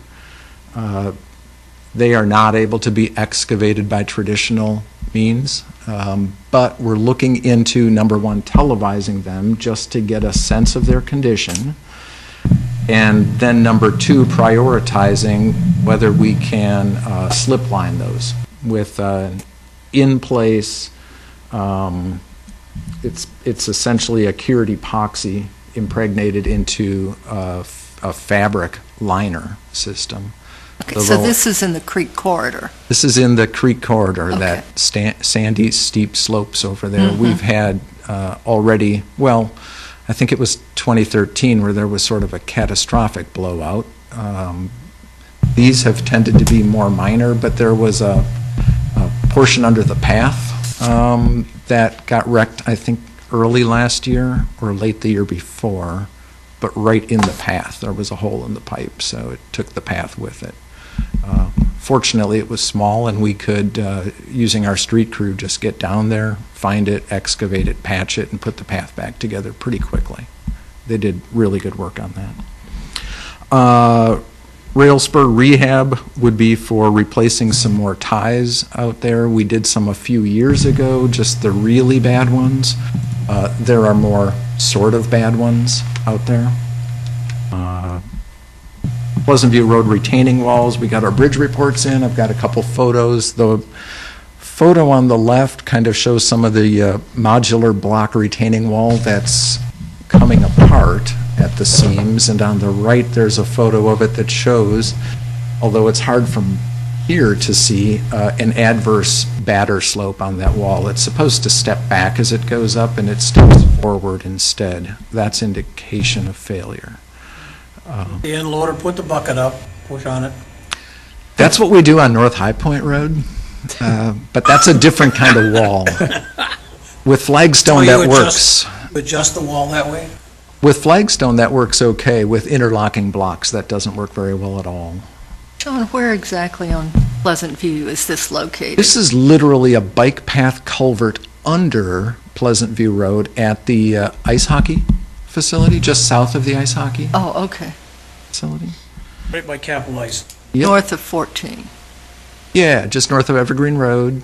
Right. Uh, Go to Capitol Ice, it's right I across the was street. trying. South of Airport Road. Yeah. 14. Is it by the dog park? The dog park. No, it's Help me it's out right, on that. right where Capitol Ice is. Okay. My dog doesn't go to the park, unfortunately, so. Survey services, we've asked several, and I don't have a photo of our survey services, but we've got some rights-of-way issues that have been lingering. They're not critical, they're not emergencies. Every now and then they force some discussion between us and Madison about who's going to do what. But it really would be nice to clean up our city boundary in a few spots, so I keep it on the list. The next two, Pheasant Lane and Discovery Drive, I've got just a couple diagrams of where these things are. So on the diagram to the left, the top east-west street is Century Avenue, and most of you are probably familiar with Amherst Road. That's getting milled and overlaid. That's the north-south road. At the dead end of that Pheasant Lane east-west road, in the middle of that diagram, I've got a little red circle. There's no street light there. You might see a couple triangles representing other streetlights in the area. So the nearest one is over at Pheasant and Amherst. Spring Tree Apartments called because they've got a driveway just north of the dead end of Pheasant Lane, and it's not well lit, and they've got a valid point. There should have been one there, but apparently the developer never did, and we only heard about it recently. So we've never really noticed it either, that it's been missing all this time. In years. Many, many years we got by, but Cost of just one light, $9,000? yeah, we got a cost estimate from MG&E to be able to provide service to that location, and then for us to provide a light pole for them to install in that location, and that one was $9,000. The next one is Discovery Drive, just west of the roundabout where the PDQ corporate offices are. There's a bus stop, a relatively recent bus stop, that gets complaints of being fairly dark at nighttime. Dark. The nearest light is at the roundabout. And so there's really nothing between there and the Beltline. That cost estimate was $7,000 to add a light. So we couldn't squeeze that into our operating budget, much as I'd have liked to. Then the next one is Maywood Avenue to add an RRFB at the Lakeview Park Path Crossing. Just to the left on that photo is Spring Tree Apartments. To the right heads down the path toward the Lakeview Park Pond. If this is heading eastbound toward Allen Boulevard, and you can see the distinct shadows that can play something of havoc with drivers. Coming from the other side, it's really pretty well lit most of the time, but adding an RRFB system in there, I think that gets a fair amount of foot John, traffic. what's an RRFB? Retro reflective flashing beacon. Okay. Melissa got 2 out of 4. That was Good. rapidly. Rapid. It's a rectangular rapid flashing beacon. Rectangular. Score yourselves at home. And It's a yellow thing. It's easier to say RFB is what it is, but it's the flashing lights with the It's a wig-wag flashing light pattern. when somebody punches a button across the street. Yeah, we've probably got 5 or 6 of them installed at various spots throughout the city at this point. Don't they, or at least the current ones we have on Allen need solar. These won't need solar. I don't think these would work with solar. Right, I'm saying so So this would need a meter install and to be set up straight from MG&E. They draw very little energy. That's the good news. This just gets very little sun, so that's the bad news. Cut the trees down. That's a different department. You know engineers, we love to save trees. Rumor I'm spreading. Going downhill, Sean. And then Mary Street has a couple of concrete pillars. They're actually on Hubbard Avenue, but into the Mary Street right-of-way, that used to be associated with a school, then a different school, and now they're sort of on a path leading to the district administrative center, but they're in poor, at best, conditions. That's being generous, but they're like 100 years old, so not bad for 100, right? For those of you who don't know what Sean's talking about Mary Street, it doesn't exist. It does. It's just It was not vacated. improved. It was vacated, Sean. Part of it was vacated. Well, anyway. Most of it remains. It's not a real street. It's a walkway. In public right-of-way. Yes. Called Mary Right Street. of way exists. Water Street exists too. So I put to the right kind of a couple of illustrative photos of what's going on. One of the cap and ball system remains, and the mason that I talked with in terms of just trying to get a ballpark cost estimate thinks that was carved out of a single piece. So she didn't think it could be duplicated easily, if at all.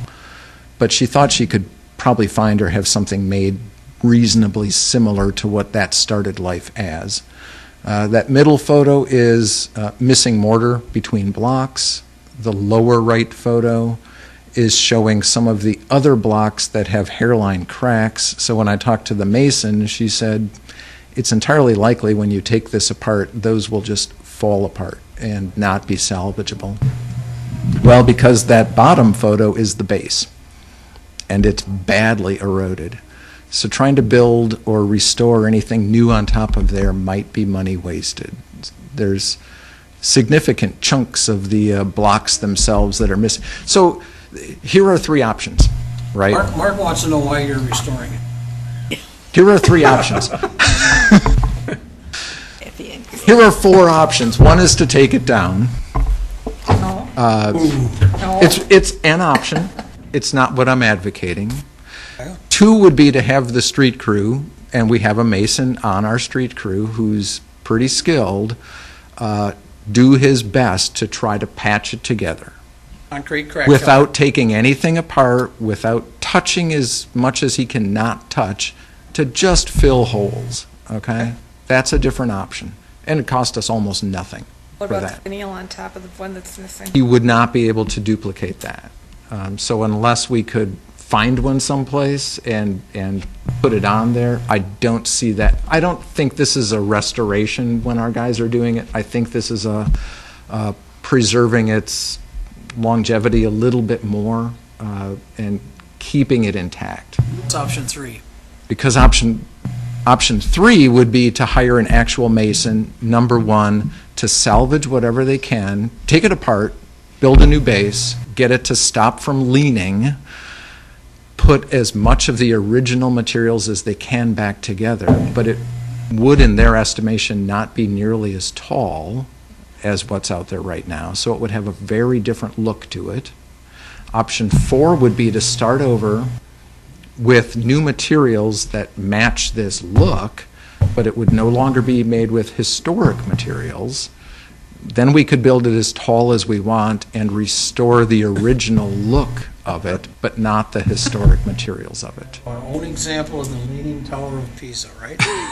One of them is leaning worse than the other, but yes. How likely is it to fall over on someone? Soon? I would say not likely. Not likely. In the near term, to fall over on somebody. If they're not messing with it, Yeah. anything's possible. Right. Go look at the base. It's not the kind of thing that's going to last. Was the whole base deteriorated, or is it hollow, or what do you know? It looks to me like salt erosion, like it just crumbled the concrete. City throwing salt on the sidewalk. I don't know if it's us or the school district, but it's likely to be one of those two. After the school district to fix it. Well, it seems to have started life as a school district thing, but I don't know what their interest level is in trying to restore this, to be honest with you. One of very few remaining interblock walkways around town. Yeah. There's some nostalgia here. It's been around for a long time. That's been there since Columbus landed. Exactly. That's part of why I'm not advocating taking it down. Free's not always best. Sean, real quick question. Is there a chance that you could do something, a mix between 3 and 4, which would be to take, it's 2 of them, right? To take them both apart, salvage whatever you can, but don't just build it back with only the old materials, which make it quite a bit shorter. You know, maybe you take the best historic pieces, rebuild it back up, but with some new in there, maybe closer to the bottom for the base, and then you get some of the history, plus you get something that looks fairly similar to what the original intent would be. I think they would be willing to try that. I mean, because I don't know. The mason that I talked with is highly interested in historic buildings and restoration work. So they would be exactly the right people for that kind of job.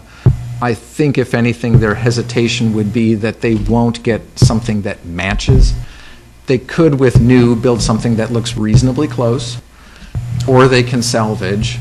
I think they might be willing to mix and match if we asked them. I don't know that we would be very satisfied with the look of it. Okay. All right. Hey. We done? We done, Sean? So that's non-roads.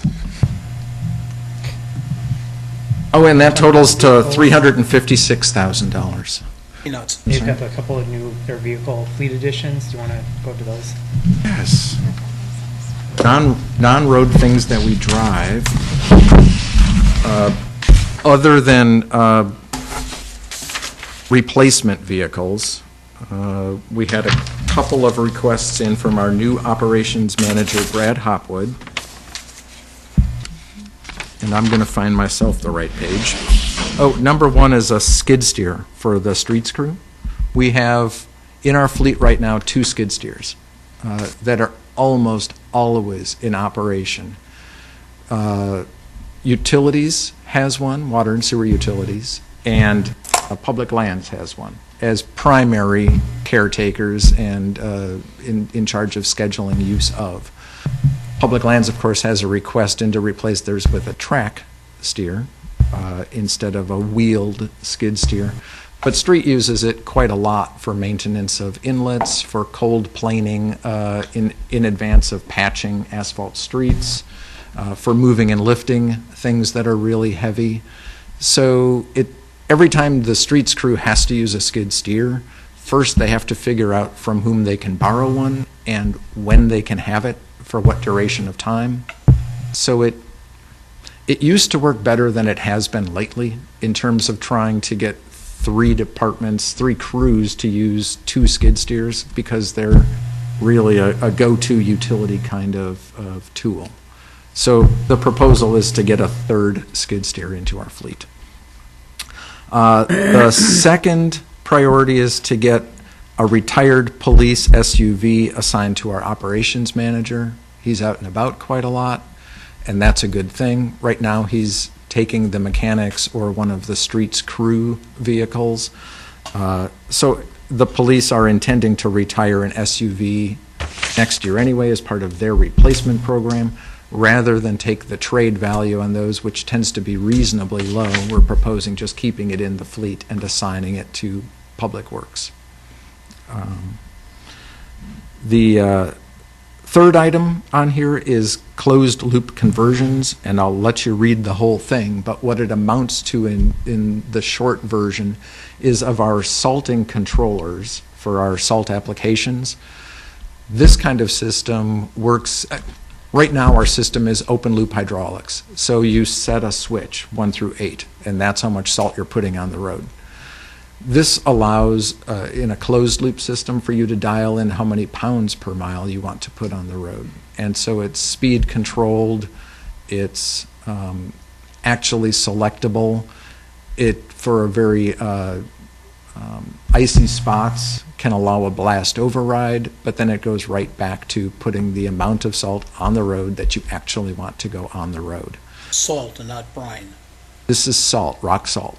So this would give us more efficient putting It- vaulting and not waste it and reduce damage to the roads. The idea is The to pull back on over-application of salt, to be able to tell the crew, we're putting on 300 pounds a lane mile, and that's what we're setting our trucks up to do.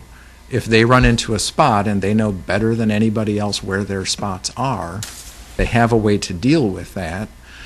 But the intent is not to have somebody say more is better, because that's bad for our pocketbook and our salt shed and the lakes. So this could actually save you that much money in a couple of years? We spend about $90,000 a year on salt. So it's going to take several years for this efficiency, this incremental savings to pay itself back.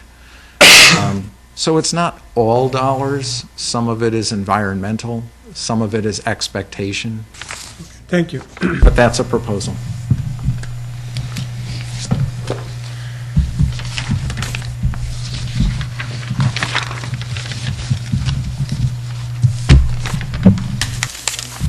Are we done? I think that's it for my zip drive. Entertain a motion to adjourn. Yep. So move second. Yeah.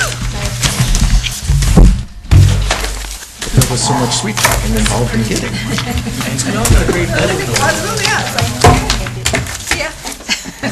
Oh, yeah, where's the respect? So, you deliver it thusly. What committee is that? Great. This was free. Worth every penny.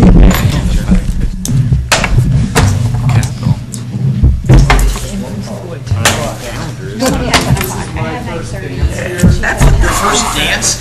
What I'm putting in the minutes is 10, so you're going to have to split Oh, it. so you went through all of this, we all get to hear everything, great. When makes the finance committee actually make then recommendations, which ones The get council. something out? And when do you do that before the council? We won't be doing it.